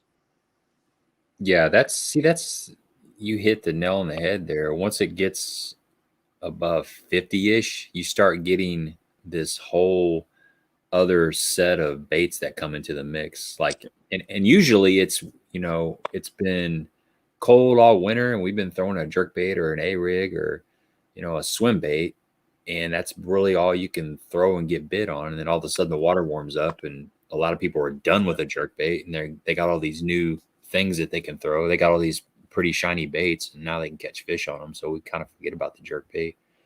But I think it still works all year long. Honestly, I don't throw it. I threw it a little bit later in the year. This year, I threw it up into June or so, and I'm getting ready to start picking it up again, because I'm seeing a lot of those fish are starting to suspend really bad around here. I just noticed that the last couple of days. You're starting to see, well, they suspend all summer long, but I think I can catch some fish on a jerkbait, but I just haven't given it a chance. And a lot of people aren't throwing it. They're seeing a lot of the same stuff especially this time of year, by September, they've seen everything under the sun, but I don't think they've seen a lot of jerkbaits. So I'm going to put that on the boat or on the deck of the boat and give it a shot here real soon. Do you fish a deeper jerkbait this time of the year in the warmer months? Yeah. Yes and no. I've got a jerkbait a lot of times rigged on for schooling fish. In that case, I'm throwing just the standard bill. Right. But if I'm trying to get to suspended fish, then I'll throw the deeper diving lips. Ken wants to know. We're seeing the jerkbait really having more of a resurgence year round because of like active target. I mean, guys are now targeting specific fish, and in a lot of those instances, you got to get down a little bit deeper to get them to come up and react to it. Yeah, definitely. That active target has changed fishing forever in a lot of different ways. Ken wants to know. He says he has a free week trip next year in Upper Minnesota. What's the best month for a good smallies and walleyes, and take into consideration the boat traffic, etc.? Well, if you're going to northern Minnesota, you're not going to have a ton of boat traffic outside of fishing traffic. You know, I love July up there. I mean, I don't know if he's looking for lake recommendations, but a place like Lake Vermilion is absolutely phenomenal in July for smallmouth and largemouth. Gotcha. But I would definitely go into July. Otherwise, you know, before that, you're still, I mean, if he's looking for spawning fish, you go earlier, but you know, they're pretty far behind in northern Minnesota. Jeremiah says, do you have much experience on the Des Plaines River? His club fishes it once a year and just can't seem to break the 10 to 12 pound mark up there. Yeah, I do. I don't have a ton on the Des Plaines. He's talking more on the south side of Chicago. Most of my experience is bank fishing the Des Plaines River on the north side of Chicago, because they dam it up to form a lot of the Chicago Forest Preserve lakes. So I've fished more of that stuff, but I've never actually fished in a boat the Des Plaines River down on the south side. When you're making those long runs, what are some of the things you do to conserve fuel? Well, I mean, you know, I generally run at slower speeds, but a lot of times those big runs are on bigger bodies of water. So like cutting across Lake Erie or the Great Lakes, you're generally not running that fast anyways. So you're conserving based on the fact that you're not trying to swamp your boat. But, you know, I'm usually, if I can run full bore and I can get gas, then I'm not really that worried about, you know, conserving fuel. I'd rather run full speed, you know, roughly 70-ish, somewhere in there, and get to my spot and fish more and then have to deal with getting gas. So I'm generally not as concerned about gas consumption. And most places we go that you can make a run where you could run out of gas, there's plenty of fuel docks. We got some really good questions tonight. Bob Clark says, Matt, what is your best tip for a BFL co-angler? Man, the best tip would be probably stick with finesse presentations, either a drop shot or a NACO rig or a Wacky rig. Those will generally get more bites than any sort of power presentation. And the fish that are going to bite power presentation are usually getting picked off by your pro anyways. The other tip would be to, if you have the ability to be watching, you know, what's going on his graphs. So, you know, some pros will turn graphs off, and generally it's not to block the co-angler, even though I think a lot of times co-anglers think it is. It usually is to conserve battery consumption and turn your screens onto, you know, standby mode. But if the graphs are on, pay attention to the graphs. You know, like in my case, if I don't put my graphs on standby mode, I usually have side imaging going on, and I've got my maps up, and you can see little contour line changes, or you might be able to see a stump on the graph on the side imaging. But don't be afraid to throw to the opposite side of the boat. You know, I can't tell you the number of times I've had co-anglers that literally sat in the back seat and just dragged baits behind the boat, or spent the entire day casting on the opposite side of the boat from where I was casting. And, you know, if I'm fishing the bank, they were casting the deeper water. And generally those guys did the best, you know, because they were fishing untouched fish, and there's going to be fish. You know, I like to think if I'm in an area that's got a good fishable population of fish, if I'm throwing to the bank, there's probably as many fish that are, you know, on the other side of the bank as well. So don't be afraid to throw where, you know, the guy in the front of the boat isn't throwing. In fact, I would recommend it. Solid advice, man. Solid advice. Well, we are caught up on the questions, but the question that's been kind of chewing on my brain for the last hour and some change is, have you ever had any sort of like Sasquatch sighting or anything up in your neck of the woods? Got any stories about Sasquatch? Yeah, you can. Yeah. So I early on in my YouTube channel, which has only been around for like a year or so, I did talk about it a little bit, but it's a funny story, and it's one that a lot of people ask me about, and it has to do with, I was driving up to northern Wisconsin. I was with my team partner, so it wasn't just me, and I'm very thankful it wasn't just me, but we were driving from my house in central Wisconsin up to the Hayward, Wisconsin area to fish a tournament on the Chippewa flowage.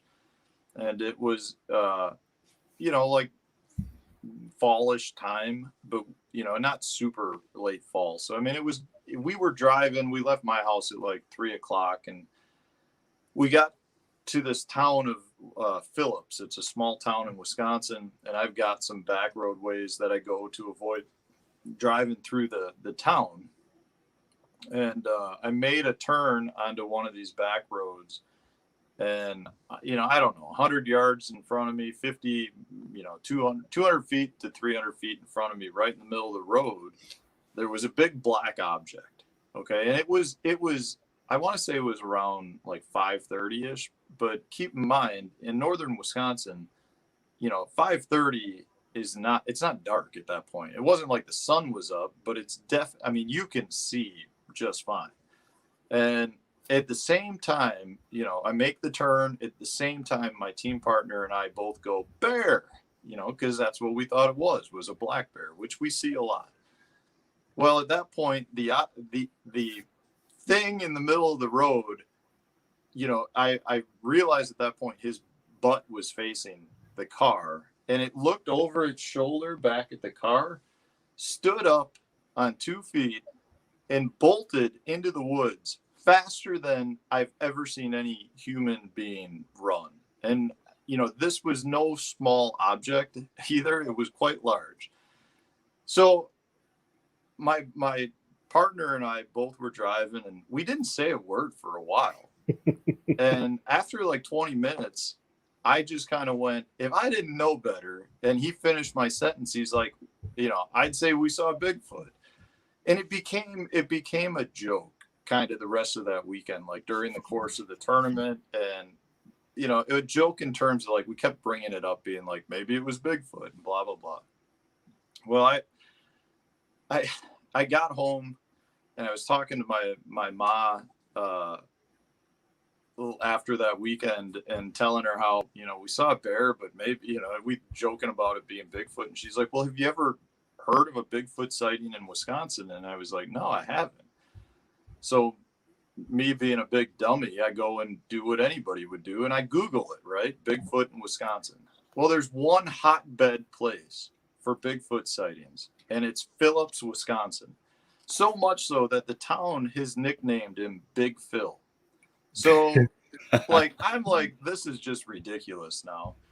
So in my Google searching, I came across a website that was called the BFRO .com, Bigfoot Researchers Organization, I think. Yep. And I you know, I really am not a Bigfoot guy. I would rather have not seen what I saw, but I felt like maybe somebody would be interested in this, so I filed a report on there.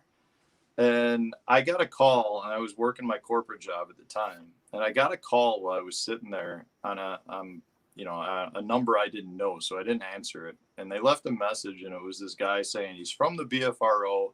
He got my sighting. It's the best sighting he's seen in years, and he handles the Wisconsin region. And he was going to go camp there for 2 weeks, and I needed to call him back to confirm something before he could actually make it go live on the website. And he's like, call me back whenever. seriously, I have nothing going on. Call me whenever. I have nothing going on. And I remember I played that for a bunch of coworkers and we all laughed about it. And I never heard anything more about it for a couple of years. And then I was driving to a tournament and I had the Finding Bigfoot like assistant director or executive director reach out to me and say they were coming to do a show in Wisconsin and they wanted to have me on it because I had one of the better, more recent sightings. So at that point I kind of talked, I was talking to her. I'm like, well, I'm not really looking for 5 minutes of fame, but I got to ask, does it pay anything? And they said, no, it doesn't pay anything. And I'm like, well, could I wear like a Bridgeford shirt on the show? And she's like, well, you could wear whatever you wanted as long as it wasn't like, offensive. And I'm like, let me make some calls and see, maybe I've got a sponsor that wants me to do it. And I called up, I talked to the people at Bridgeford and they were like, you realize Bigfoot is not our deal.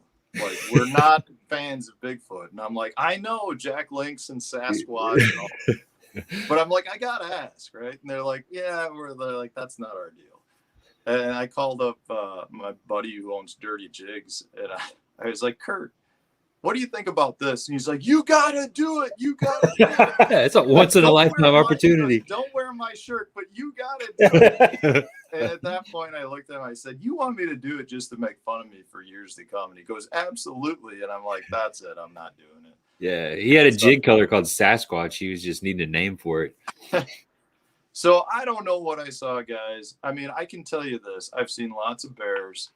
I've never seen anything get up on 2 feet and run on 2 feet like I saw that day. And I'm just happy it wasn't me. I'm happy that, one of my good friends saw it as well. And I don't know. I don't know what that's a really cool story. So have you been back to that area at all since then? Oh God, every time I drive to my parents' cabin, I take the same route. And I tell you what, I always have my eyes open.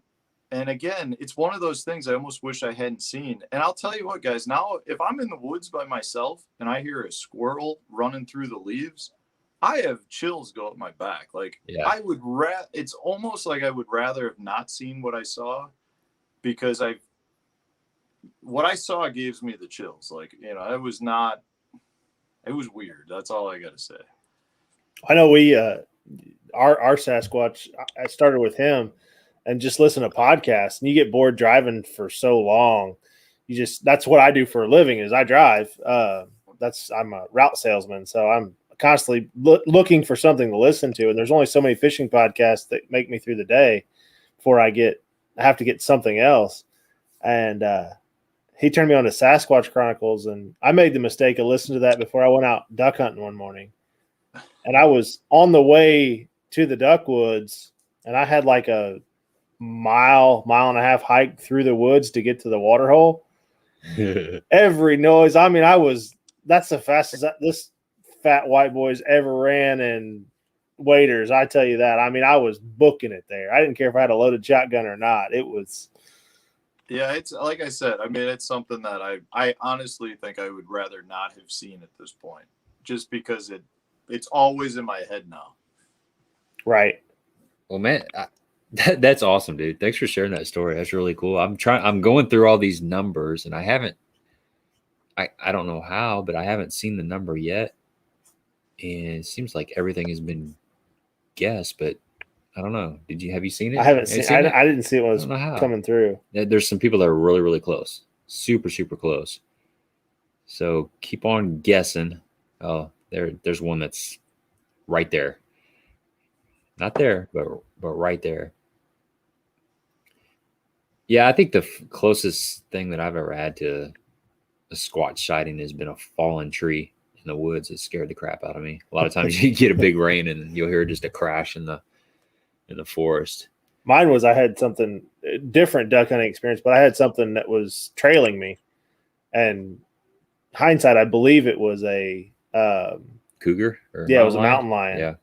But I would walk and I would hear the leaves next to me walk. and then I would stop and it would stop. And this went on for like 200 yards. And the last time that I heard it was I stopped and it screamed. And then I took off running. So, which was probably the worst thing that I could do, but my gun was at the boat and I was walking down a gravel road. So yeah, that's freaky. Yeah, that was pretty sketchy. So let's see. I'm still not seeing it. Let's see. I'm gonna back scrolling here just to see what's on there. I guess keep guessing, guys. We're still looking. If we see it, we'll let you guys know. I'll keep an eye on it. So let's jump into I was wanting to cover the tournament stuff, but man, this has been fun just the way it is. And you know, that's congratulations on a 6'8" smallmouth before we get too much further. That was a dandy. What's the story on that? Did you know that quality of fish lived in the area you were fishing during that tournament? I'm referring to the St. Lawrence River, obviously. I mean, or is that just a freak of nature? I mean, I think anytime you catch a 6+ pound smallie, you're kind of lucky. But yeah, I mean, I had seen 5-pound class fish in that area, so I definitely wasn't a surprise. And you know, through my research, I have definitely found that people catch giants throughout that entire river system. But man, you can't ever expect to catch a 6.5 pound smallmouth. Like it was in a tournament. Yeah, it was a freak fish that really helped me finish well in that tournament. Yeah, that's unbelievable. My PB up there at Mille Lacs was 512, and my prior PB was 4.8 from Kentucky Lake, and I haven't caught a lot of smallmouth, to be honest. Yeah. So that's 512 is nothing to be shy about. I mean, that's a big fish. Yeah, I was excited. Caught it on the first day, but we caught, you know how Mille Lacs is. I mean, you catch a lot of those northern lakes, I guess I'm finding out. You catch a lot of 5-pounders, 4.5 to 5 pounders. Yeah. Just unbelievable. Nobody on there's got it yet. We must have missed it. We're going to give this like another minute, and I'm going to tell you what number we guessed, and then everybody's going to say, I guessed it. We're going to have to give away like 7 prize packages. If nobody gets it. Yeah. It's happened a couple times. We've had like triple winners because I missed the number. So I wanted to touch on some tips and tricks. You know, you've got this YouTube channel that I've really been enjoying it the last month and a half, 2 months. I just kind of discovered it, and we spoke about that the other day. I was amazed at how you're able to produce a video every day and keep that content flow going. Do you have some of the tips that stand out to you that you think, you know, people need to definitely know? And by the way, before we go any further, I've got all your information is going to be in the comment section or the description box in the video. So if you guys want to go check out Matt's YouTube channel, it's definitely worth your time. There's a ton of good stuff on there. A lot of unique stuff, a lot of stuff you don't hear about, but this is all coming from being out there fishing on tour. And I'm sure some of this you come up with yourself. Some of it you picked up from friends and roommates and stuff. But so what's a couple of the tips that you think the listeners at home would really benefit from? Yeah. So, man, I've got a lot. I mean, like you said, it's a new tip or trick that comes out on a daily basis. It's a channel that's meant just to help people learn and to catch a few more fish. And if I can share my knowledge that I've gained from a lifetime of fishing to help people catch a few extra fish, then it's worthwhile to me. And at the same time, I got to tell you guys, I've learned a ton from, you know, the viewers of the channel who are sharing information as well. You know, one tip that's gone over really well that I guess I always thought was kind of common. I don't know. I don't even know really where I fully got it from, but one that's been helpful with spinning reels. And I just broke this rod at Sturgeon Bay, and it was one that I made. And I'll tell you, we were talking earlier about building rods. The worst part about building your own rods is if you break one, you feel like crying. So this one broke, and it was it's personal, man, when you break a rod you built. So one tip that's huge, guys, and let's see if it works. But so I put a loop, if you can see that. I put a loop here with my line. So if you were to make a cast with this, and you know your line comes out, and you get that loop that comes out, and you get 3 lines coming out. Yeah. Right. So you in order to get that loop out, you got to continue to pull your main line until it gets to the point where that loop is. And that could be at the end of the cast prior to that. So all you need to do is close your bail, loosen your drag all the way, grab your main line, and let's see if we can see that. It pulls that loop all the way back in, and then you just keep pulling it out until the loop's gone. So in this case, I put that loop kind of far, but see the loop comes out right there, and you're good to go. Tighten your drag back up, and you just reel it back in. So anytime you get that I don't know, I call it a backlash, a spinning reel backlash, but people it's a with potential wind knot. It's going to turn into a wind knot on the cast. Yeah, it's basically a wind knot, and you can keep pulling, and you end up getting a huge ball of line, and it's just a cluster. Loosen your drag all the way, grab your main line, and pull that loop right back into your reel, and you'll never have an issue with that. So that's one tip that people have absolutely loved, and I tell you, it almost makes those enjoyable when you're on the water and you get that loop, that big knot bird's nest comes out, and it's like it makes that fun because it's such an easy way to fix that. It makes you say, I got this. I know it's an overused phrase, but I got this. We got a winner. Finally. Whitewell Fishing. 128 was the number. It took a while, but congratulations. Get a hold of me, Whitewell Fishing. I mean, you've got my Instagram. I've got your Instagram. So just shoot me your address, and I'll get you. He's a subscriber. I know that. He's a good dude, man. Cool. Good dude. So yeah, send me your shipping information, and I'll get you some stuff out probably later this week. So yeah, that was a cool tip, man. That was a cool tip. I was kind of looking at trying to find these numbers too while you're doing that. So I'll go back and watch that on the playback. So sure. That's one of the tips. That was definitely Arsenal, because I get that all the time, man. I wouldn't even known to do that. I'm like the typical guy. I'm just stripping it all off, or a lot of times I'll get frustrated and it goes in the bottom of the boat until the end of the day, because probably should more, but I don't use a lot of spinning rods. But when that happens, it reassures me why I don't use spinning rods. By God, I'm not going to use that stick. I'm going to use my power rod, and I'm going to go power fishing. Well, I used to backlash. The backlash with the bait caster, you get it blows up. Yep. If you immediately tighten your drag and just wind that on really, really tight and pull it out, that works like 90%. That's like a Bill Dance trick. It's a Bill Dance trick, man. But I use it all the time. It works. That's it works like a charm. You still backlash though? I mean, no, just okay. Only when the wind's blowing in my face, man. Gotcha. And you're throwing a jerkbait? Yeah, exactly. 1/8 ounce jerkbait. Yeah. #NoPro right here. Yes, I backlash all the time, man. Happens to everybody. I had a good one yesterday. It was bad. So yeah, I mean, I don't know. It's been a minute, but that little trick. If you guys don't know that trick, look it up or whatever. It's a lifesaver. Don't sit there and just keep picking at it, because when you get that far, it's usually too late. Right.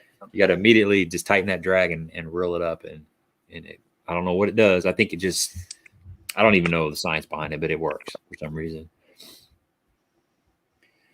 So shoot is another one, man. That was a good one. Yeah. So another one I've got here, I think a lot of times, anytime you're talking about trailers, whether it's swim jigs, spinner baits, buzz baits, people are always talking about putting on their favorite plastic trailer, but I'd recommend to try just to put blades on the back. So I've got a spinner bait here where I put a blade on the back. I've got a swim jig here with a blade on the back, and it gives it a whole different presentation. I'll do the same with buzz baits. It's one of those things, like I love doing it with a swim jig if I'm fishing around lay down trees and stuff, where you can bring it up and over and just drop it and let that flutter back down. Or if you're fishing shad spawn type stuff, or anytime when the fish are really foraging well on shads, I definitely would recommend mix it up, take the plastic trailer off and add a little bit extra flash. The spinnerbait in the tournament world, a lot of times you're not allowed to use the Alabama rigs, but in this case, I've got this thing up to 3 blades. You can throw a bigger spinnerbait with 4 blades on it. So you can really, bulk it up and almost get like an Alabama rig look to it. But I don't ever really hear people talk about doing this much. You can buy, there are a few swim jigs on the market that come with blades on them, but it's something that I think is really underutilized and definitely worth trying. How much lift does that create on like a spinnerbait or a swim jig? You'd be surprised. I mean, in this case, I've got like on the spinnerbait here, I've got a pretty big blade on here. Right. But with the swim jig, it's really very little pull. I mean, it will rise the bait up a little bit, but because I'm working it more almost like in a jig style, pulling it up and, almost kind of yo-yoing it, I guess. I'm not really worried about the lift nearly as much with a swim jig. Okay. But like on a buzzbait, it's almost really nice to have that lift because you can slow the bait down and keep it right up high, and it allows you to have a slower retrieve. Will you still run a skirt on your buzzbait then as well? In that case, that's with a skirted buzzbait normally, yeah. And you can do it depending on the plastic trailer. You can have a blade run between like legs on a trailer too. So if you're throwing some plastic frog style baits, you can have a blade. But a lot of times I like to go with a really small blade too, just to create a little bit of flash, with a trailer. I mean, it's just something a little different that the fish don't see. And I personally think that flash from a blade is a very lifelike looking thing that draws a lot of strikes. Yeah. So what are you using to peg that blade on the hook to keep it from sliding off? Yeah. In this case, I've just got like a little piece of plastic tubing. It's basically just like a trailer hook. I don't know if you guys can see that all that well. So basically what you would use for a spinnerbait keeper, trailer hook on a spinnerbait. Yep. Nothing fancy. I mean, just, a piece. In the case of the spinnerbait, I've got, where is it? I don't know why I'm having trouble. There you go. Yeah, I know, man. I've got just a piece of shrink tubing on there because I want to have the ball bearing swivel on there. So I just took the barrel swivel and put the shrink tubing over the one end of the split ring and just tightened it down that way. Okay, that's good stuff. I fish a swim jig a lot, and I have not done that. I fish an underspin a lot. It's kind of a hybrid of all of it. So yeah, I started, and again, I'm not claiming that I came up with this. I'm sure other people do it, but I can tell you that like the swim jig thing came up for me because I was on a really good bite on Lake Cumberland when the water was high and it was in the trees and the bushes, and the spinnerbait bite was fantastic. The problem was because the lake was flooded, I was getting stuck a lot with the spinnerbait because there was so much heavy cover in the water. So I was like, you know what? I want to throw a swim jig, but I want to have the same flash. And I ended up, cashing a $10,000 check where I caught half my fish on a swim jig with a blade and the other half on a spinnerbait. And it just had to come. I was deciding which bait to throw based on how thick the cover was. And I could get the swim jig with the blade through the thickest stuff versus the spinnerbait. I couldn't do it. How does that skip? Do you lose the skip with that blade on there? Great. Really? Yeah, it skips really good. Nice. Man, I'm going to try that, dude. I like that. It's a great idea. How does it come through milfoil and grass?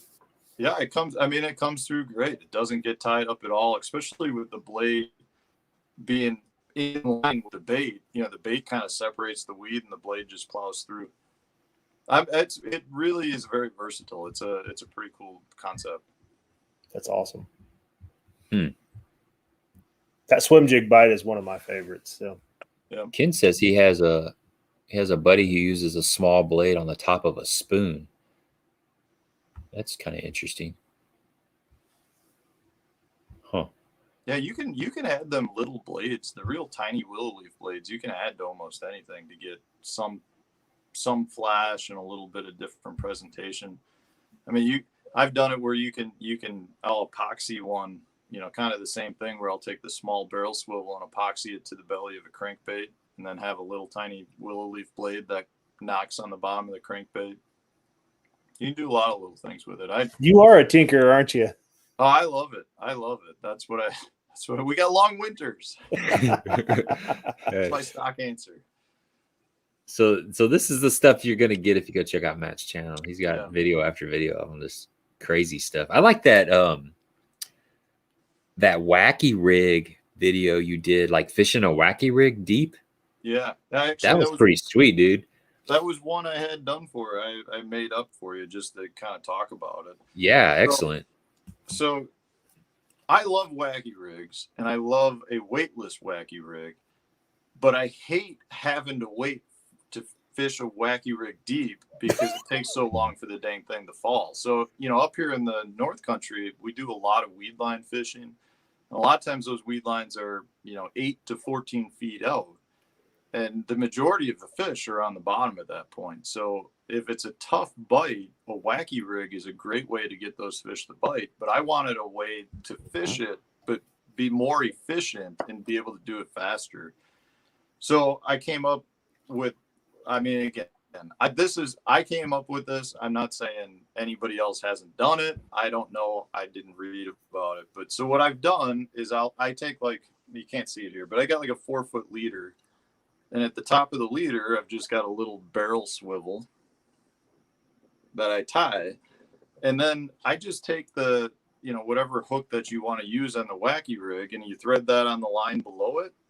And then I've just got, this is a drop shot weight where I've spread the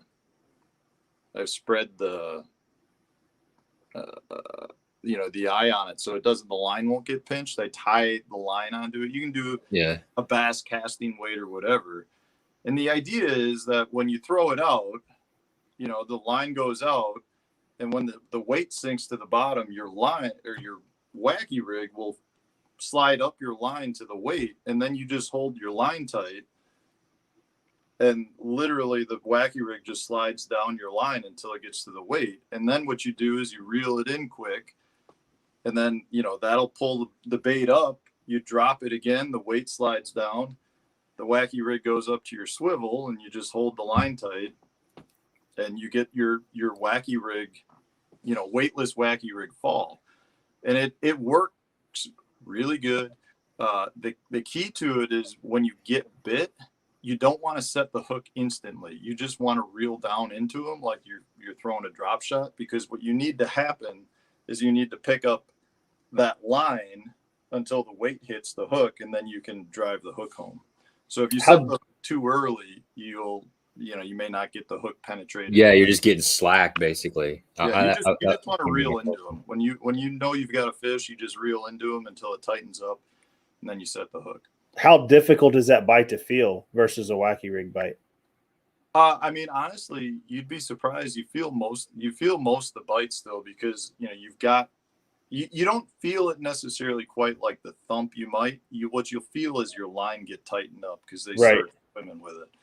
But, it's not like a Carolina rig where half the time you don't know if there's a fish on or not.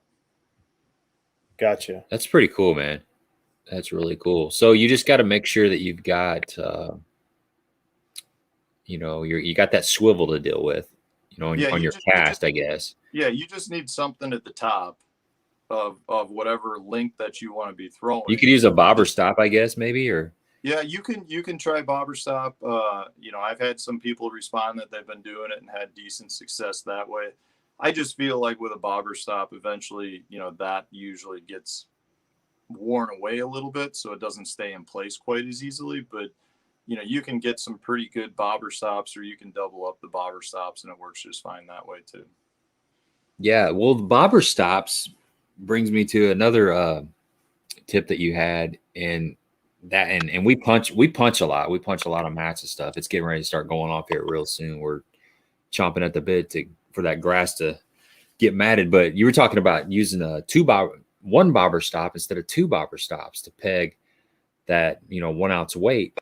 And the reason being was because you actually want that weight to slide away from your bait when you catch a fish, because that fish loses a lot of leverage. And I put 2 bobber stops on a lot because I wanted to. I don't know. I guess I'm You don't want to late. fight with it all I don't day. want to fight with it. But when I heard you say that, I'm like, that makes sense. I mean, because that fish, it's fighting, and that weight's going to get away from him. He's going to lose his leverage. So I'm gonna be remembering that. Yeah, I mean, you can use the double bobber stop, or the peg-it system works basically the same way. The key is you want that weight to move away from the bait, because if you've got that weight there and that fish shakes its mouth, it uses that leverage. If you get separation between the bait and the weight, you'll lose a lot less fish, because they don't have that weight to utilize as leverage. I would never have felt that way, except I had a tournament day on Douglas Lake where I lost like 10 bites. I mean, it was brutal, and I couldn't understand why. And I went back and I was talking with,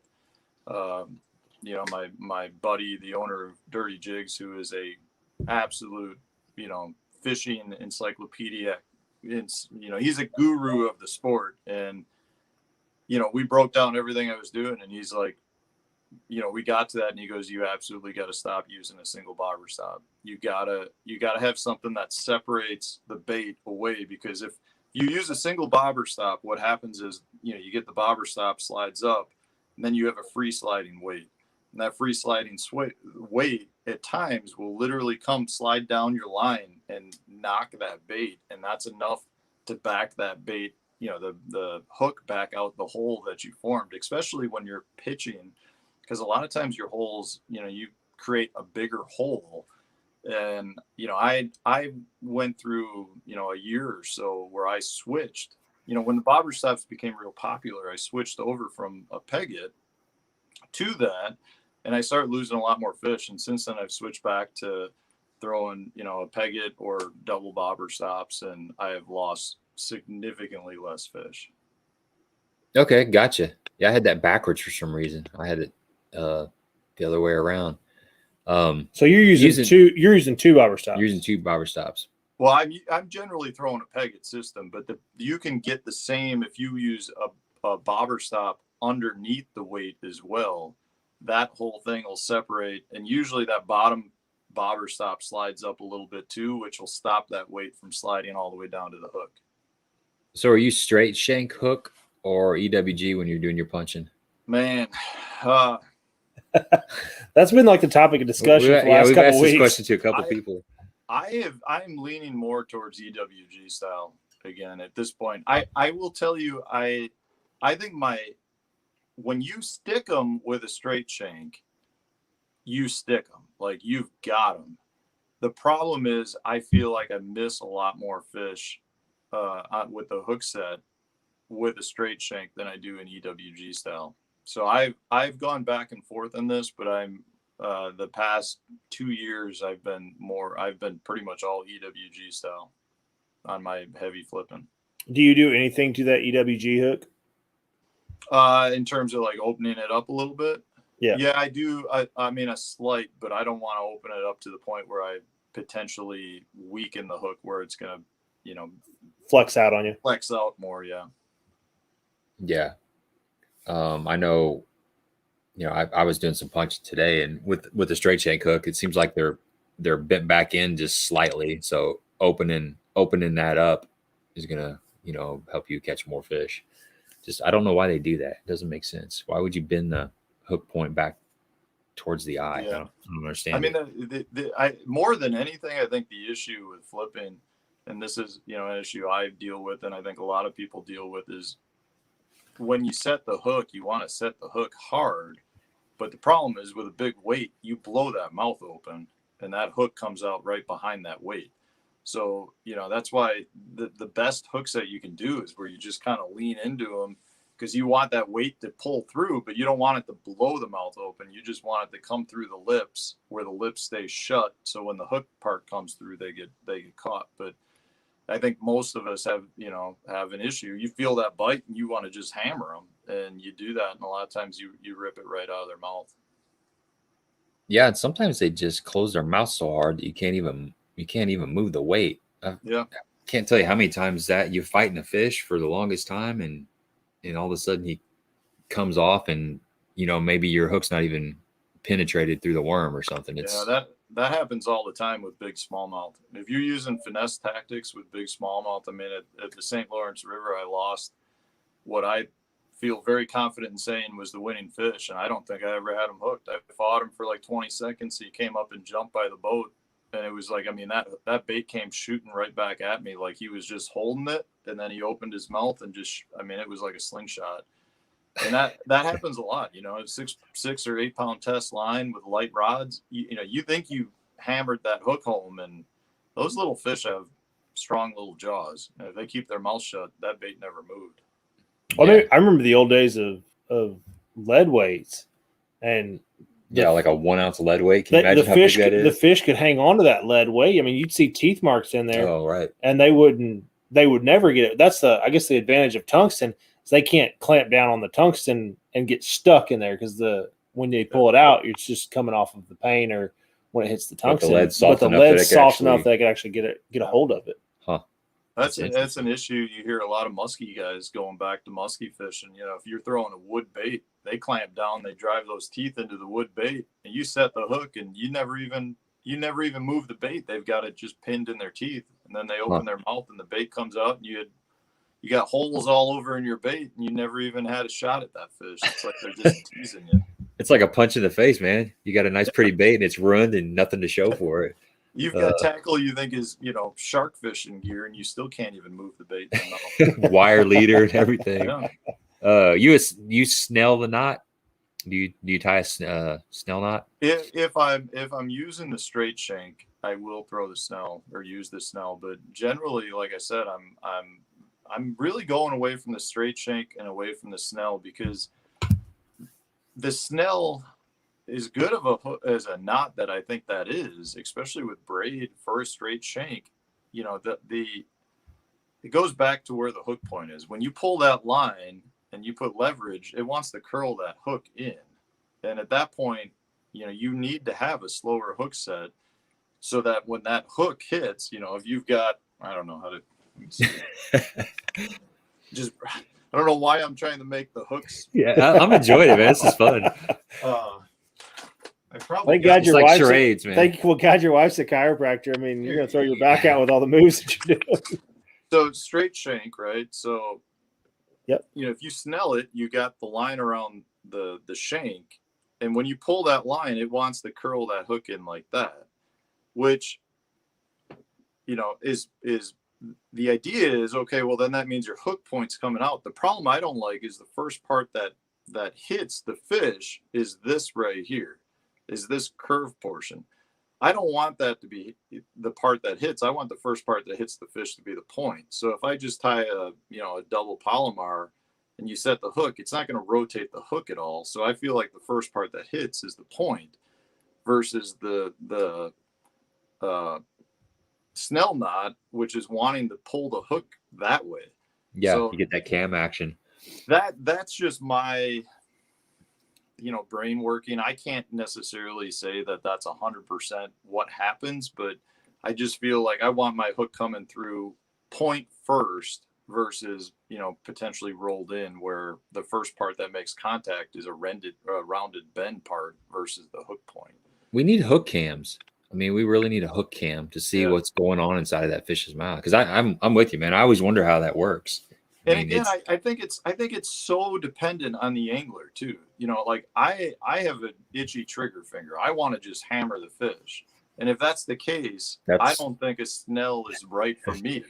If if you're disciplined enough just to lean into them, that's where I think your snell and your straight shank is potentially a better hook. So I think it's kind of angler dependent as well. I think you're right, because we're fish the same stuff, but we're totally different when it comes to that. I'm EWG and he's a straight shank. And I have more of a side. Yeah, I have more of a side sweeping hook set where I got a pretty violent hook set. And when I'm like you, when one hits it, I'm kind of mad at him and I want to put him in the boat. I'm mad at his 10 buddies that didn't bite the last hour and a half. Well, you moved from a 14-foot John boat to a 16-foot John boat just based on your hook set. Just to keep you in the boat. Yeah. Yeah. So, but there's so many other variables too, you know, when you start thinking about it. Like, I prefer a straight shank more when I'm using fluorocarbon. So if I'm flipping fluorocarbon, and I think that again just goes back to the fact that I have a little bit more stretch to let that hook point find something in the fish's mouth, versus if I'm flipping heavy cover and I've got heavy braid on and a bigger, heavier rod, that's when I think, you know, for me, it's not necessarily the right call. But there's a lot of variables that go into it. You know, it's one of those things you see all the time on YouTube where guys are like, it's this or that. And I don't think it's that simple. I think it's really angler dependent. I mean, what did we do before we had all this stuff? It was just an old round bend offset. a true turn, man. We had like a true turn hook or whatever. It was so much easier. There was only one decision. Now it's like, you know, what knot do you use? What hook do you use? All different. What rod? Everything. There's so many. And anything that you choose, you're wrong. Yeah, depending if you're. If you put your opinion out there, regardless of what it is, it doesn't even have to be fishing related. You put your opinion out on social media, you're wrong to somebody. Yeah. Right. And they'll let you know. Right. Yeah. The fishing industry are masters of marketing. You know, we got all these technique specific things, and a 7-foot medium heavy rod used to cover like 90% of everything, you know, and it still does. But now we got an 8-foot punch rod, and I went to the lake yesterday and I had like 12 rods in my boat. Yeah, and a John boat. For what reason? I'm in a 16-foot John boat, but just because you don't want to have to retie anything. Yeah, that's the advantage. That's what, like my grandma always says. Why do you have so many fishing poles? I'm like, well, I don't retie. I don't have to retie things. I don't have to cut one thing off, put the same thing on. And a lot of times, if I only had 5 rods, I wouldn't try that thing, you know, that niche thing that just kind of came up, and I want to throw it in there. I've got it sitting there, and I'll pick it up and throw it. It's in the lineup. Yeah. So, you got any other tips, man? You got anything sitting there? I had one more for you. Awesome. Simple one, if I can find it. This is one that. So this is one that I started doing. You know, we live on a river here, and I do a lot of 3-way river rig fishing just off the bank with live bait with my boys. And I started thinking about, like, with the current and, you know, how it flows, and, you know, why my dad was over one day, and we break off here a lot on the river, and he was re-rigging it up and just tying a simple drop shot rig and then putting a crawler on that. And we weren't having nearly as much action on that as we were on the 3-way rig. So then I started thinking, well, is there a way to apply that to a drop shot? So what I've done is kind of applied the 3-way rig, but I found a better swivel for it. So in this case, you know, I got my drop shot, and then, you know, this is what they call a T-swivel. So this there's a couple different variations, but this is just 2 barrel swivels that have been like connected. So you can see that flows freely around the other barrel swivel. Yeah, interesting. And then when I fish this as a drop shot, and I usually do this just in currented area, you know, I'll tie a small leader. So this is like a 7-inch leader from the barrel swivel to the bait.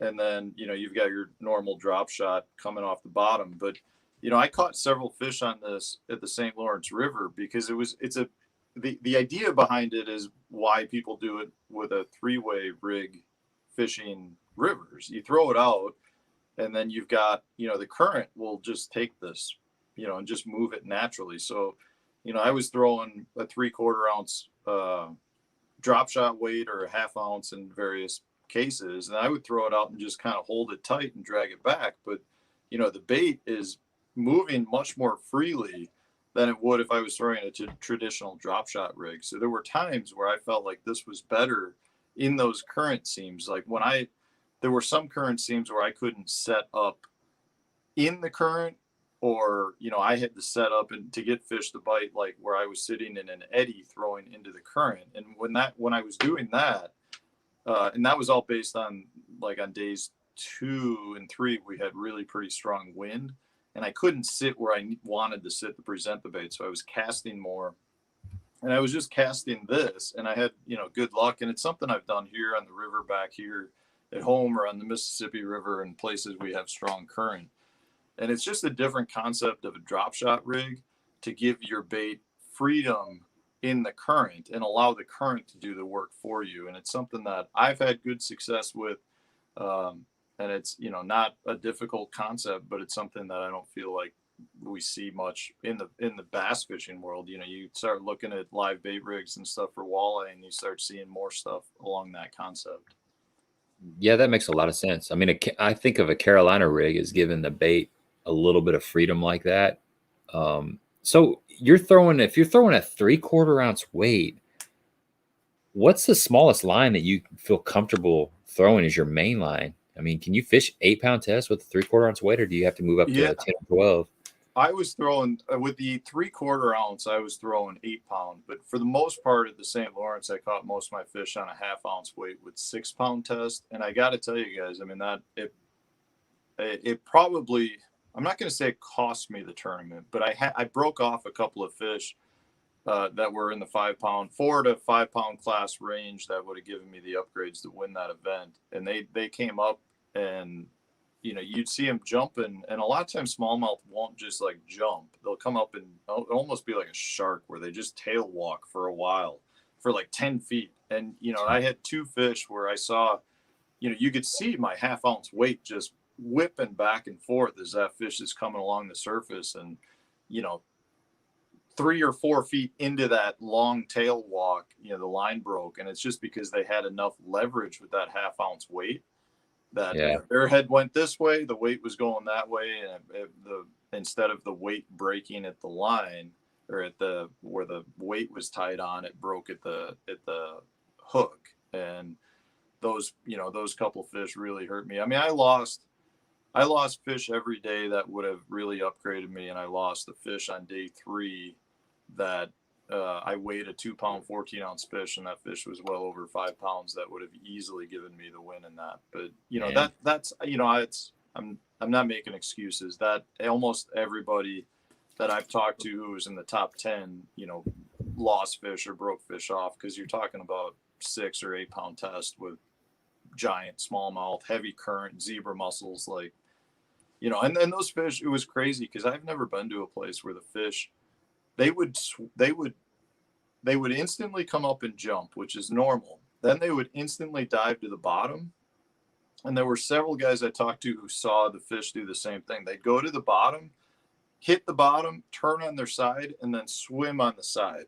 Like almost like they were trying to nick the line on a zebra mussel to break off. I mean, it was really unique. That I haven't seen fish do that, but there were That's a trout do that a lot. You catch that. If you ever I fly fish for trout a lot, and they'll do that, man. It's like they're trying to bang the bait out of their mouth or something. Yeah, it was crazy. I mean, you know, and maybe they do that a lot more and you just don't see it, but there, you know, you could see down 18, 20 feet. So it was gin clear water, and you'd see them, they'd swim down, you'd be looking over the side of the boat, they'd hit the bottom, they'd turn on their sides, and they would just swim on their side along the bottom. Kind of like, you know, when you see fish in the early spring that are rubbing themselves on rocks to try to like break up their eggs. It was really similar to that. And I feel like they kind of knew what they were doing. You know, they're trying to knock it out of their mouth, or they're trying to break the line or whatever. I don't know. But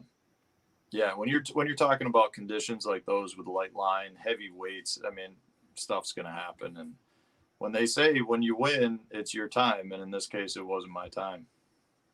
Yeah, you hear that. You hear that over and over and over. When it's your time, there's nothing you can do to screw it up. And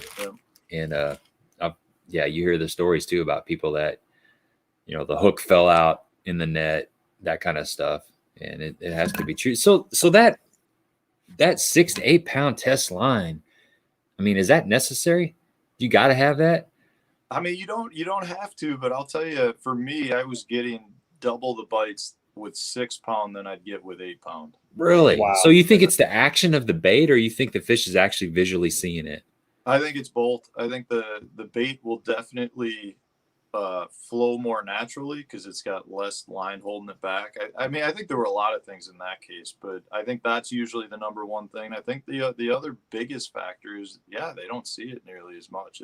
It's I mean, it's a little line. They just don't see it as well or don't feel it. I think a lot of times fish feel the line, and that line cutting through the water, whether it gives off a sound or some sort of sonic whistle. I think a lot of times they have knowledge of that, and the smaller the line. For me, I've always felt in my experience that the lighter I go in line, the more bites I get. Yeah, that makes sense. I hadn't thought about the sonic whistle, but that makes sense. I mean, you take line. I mean, how many times have you heard line on your fishing rod just whistling in the wind and the wind's just howling? And Right. it's got to be doing something similar in the water, I would think. Huh. Yeah, I mean, they survive based off feeling in their lateral line, right? So if a little minnow swims by and they know about it, I feel like 30 feet of line swimming by has got to do something in the water. Yeah. Right. Solid point. Let's see if we got anything on here we could tie this up and shut Uncle this Ron, I down. was at Cedar yesterday, by the way. Yeah. So you know. That was Jonathan. He was out there. Ron was fishing a tournament out there, and Jonathan was out there just fun fishing, and they ran into each other. Oh, Muddy Udders wants to know: should you teach your wife to bass fish or enjoy the lake by yourself? That's a deep question, man. We're in the final hour here. Yeah. That's a deep question. I think a family that plays together stays together. But, There you go. I don't think there's anything wrong with fishing by yourself once in a while either. Agreed. Very proper. Wife and I That's a actually- proper answer, man. We're Proper answer. actually, she made the comment that, and I didn't realize it, we hadn't been on the boat together all summer. Uh-oh. So she's like, She I let need to you get know. one less hoorah tan in before summer's over. So we're planning on headed to the lake this weekend. So Yeah. Yep. Let it cool down a little bit. I've been out with my wife a couple times this year, but it's gotten so hot. You know, I'm good. She's good till about 10, 11 o'clock. And then it just gets too hot out there. You can't enjoy yourself. Same way with my dog. My little dog loves to go fishing. I got it's a little schnoodle. It's like a little 13-pound poodle schnauzer mix. It's great in the boat, man. It doesn't break anything. It doesn't That's eat much musky. food.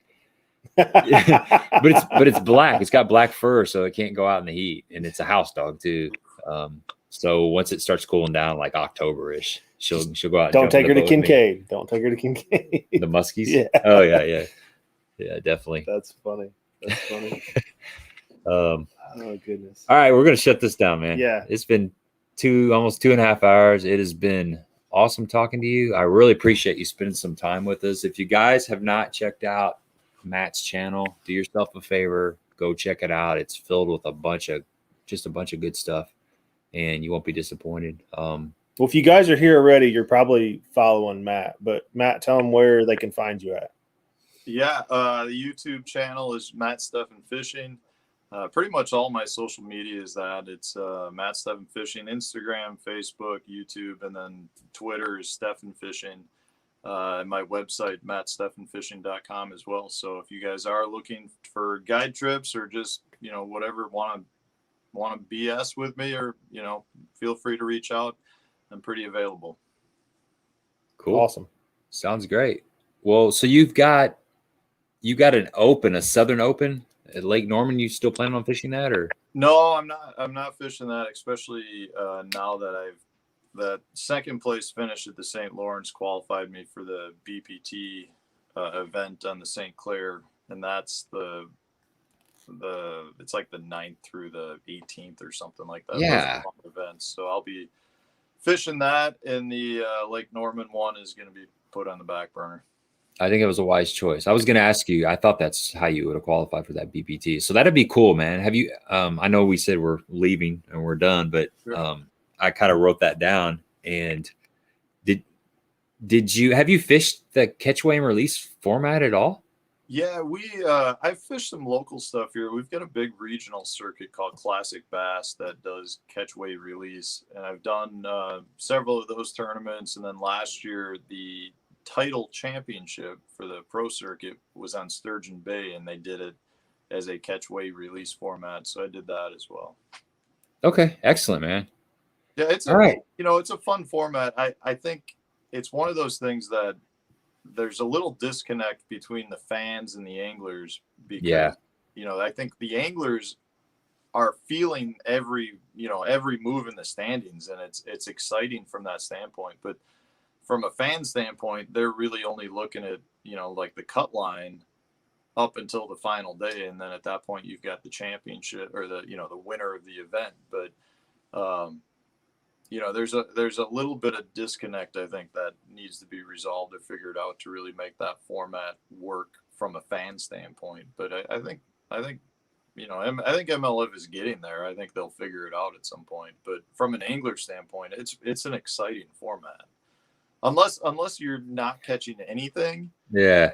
And then you're like 50 pounds behind, and then you're kind of like, oh, I'm out of it. Whereas with a 5-fish format, you've always got the mindset that, you pull up on the right spot, you could catch 5 fish in the last 20 minutes and salvage the day.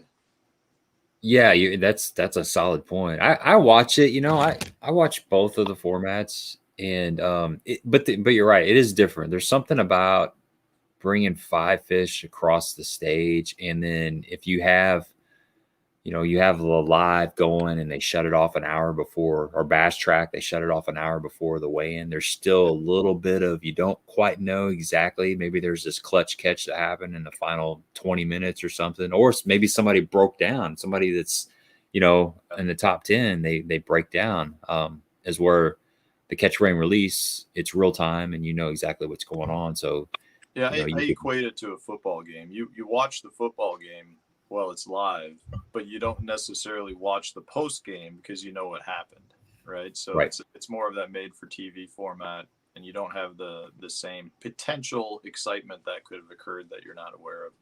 I think there's a place for both of it. I'm excited to fish it. I was really hoping to qualify for it after this year, and there were some changes that were made, but I was right there, pretty close to doing it. So hopefully at some point, as a professional angler, the more tournaments I can fish, regardless of format, that's the key. So hopefully at some point we'll get there. Yeah. Awesome. All right, man. Good luck in that tournament. And once again, thanks for coming on. It was great to meet you and great to hang out with you for an evening. Yeah, man. Thanks, guys. I really appreciate you having me on. I appreciate it very much. All right. Have a good evening. You guys too. Okay.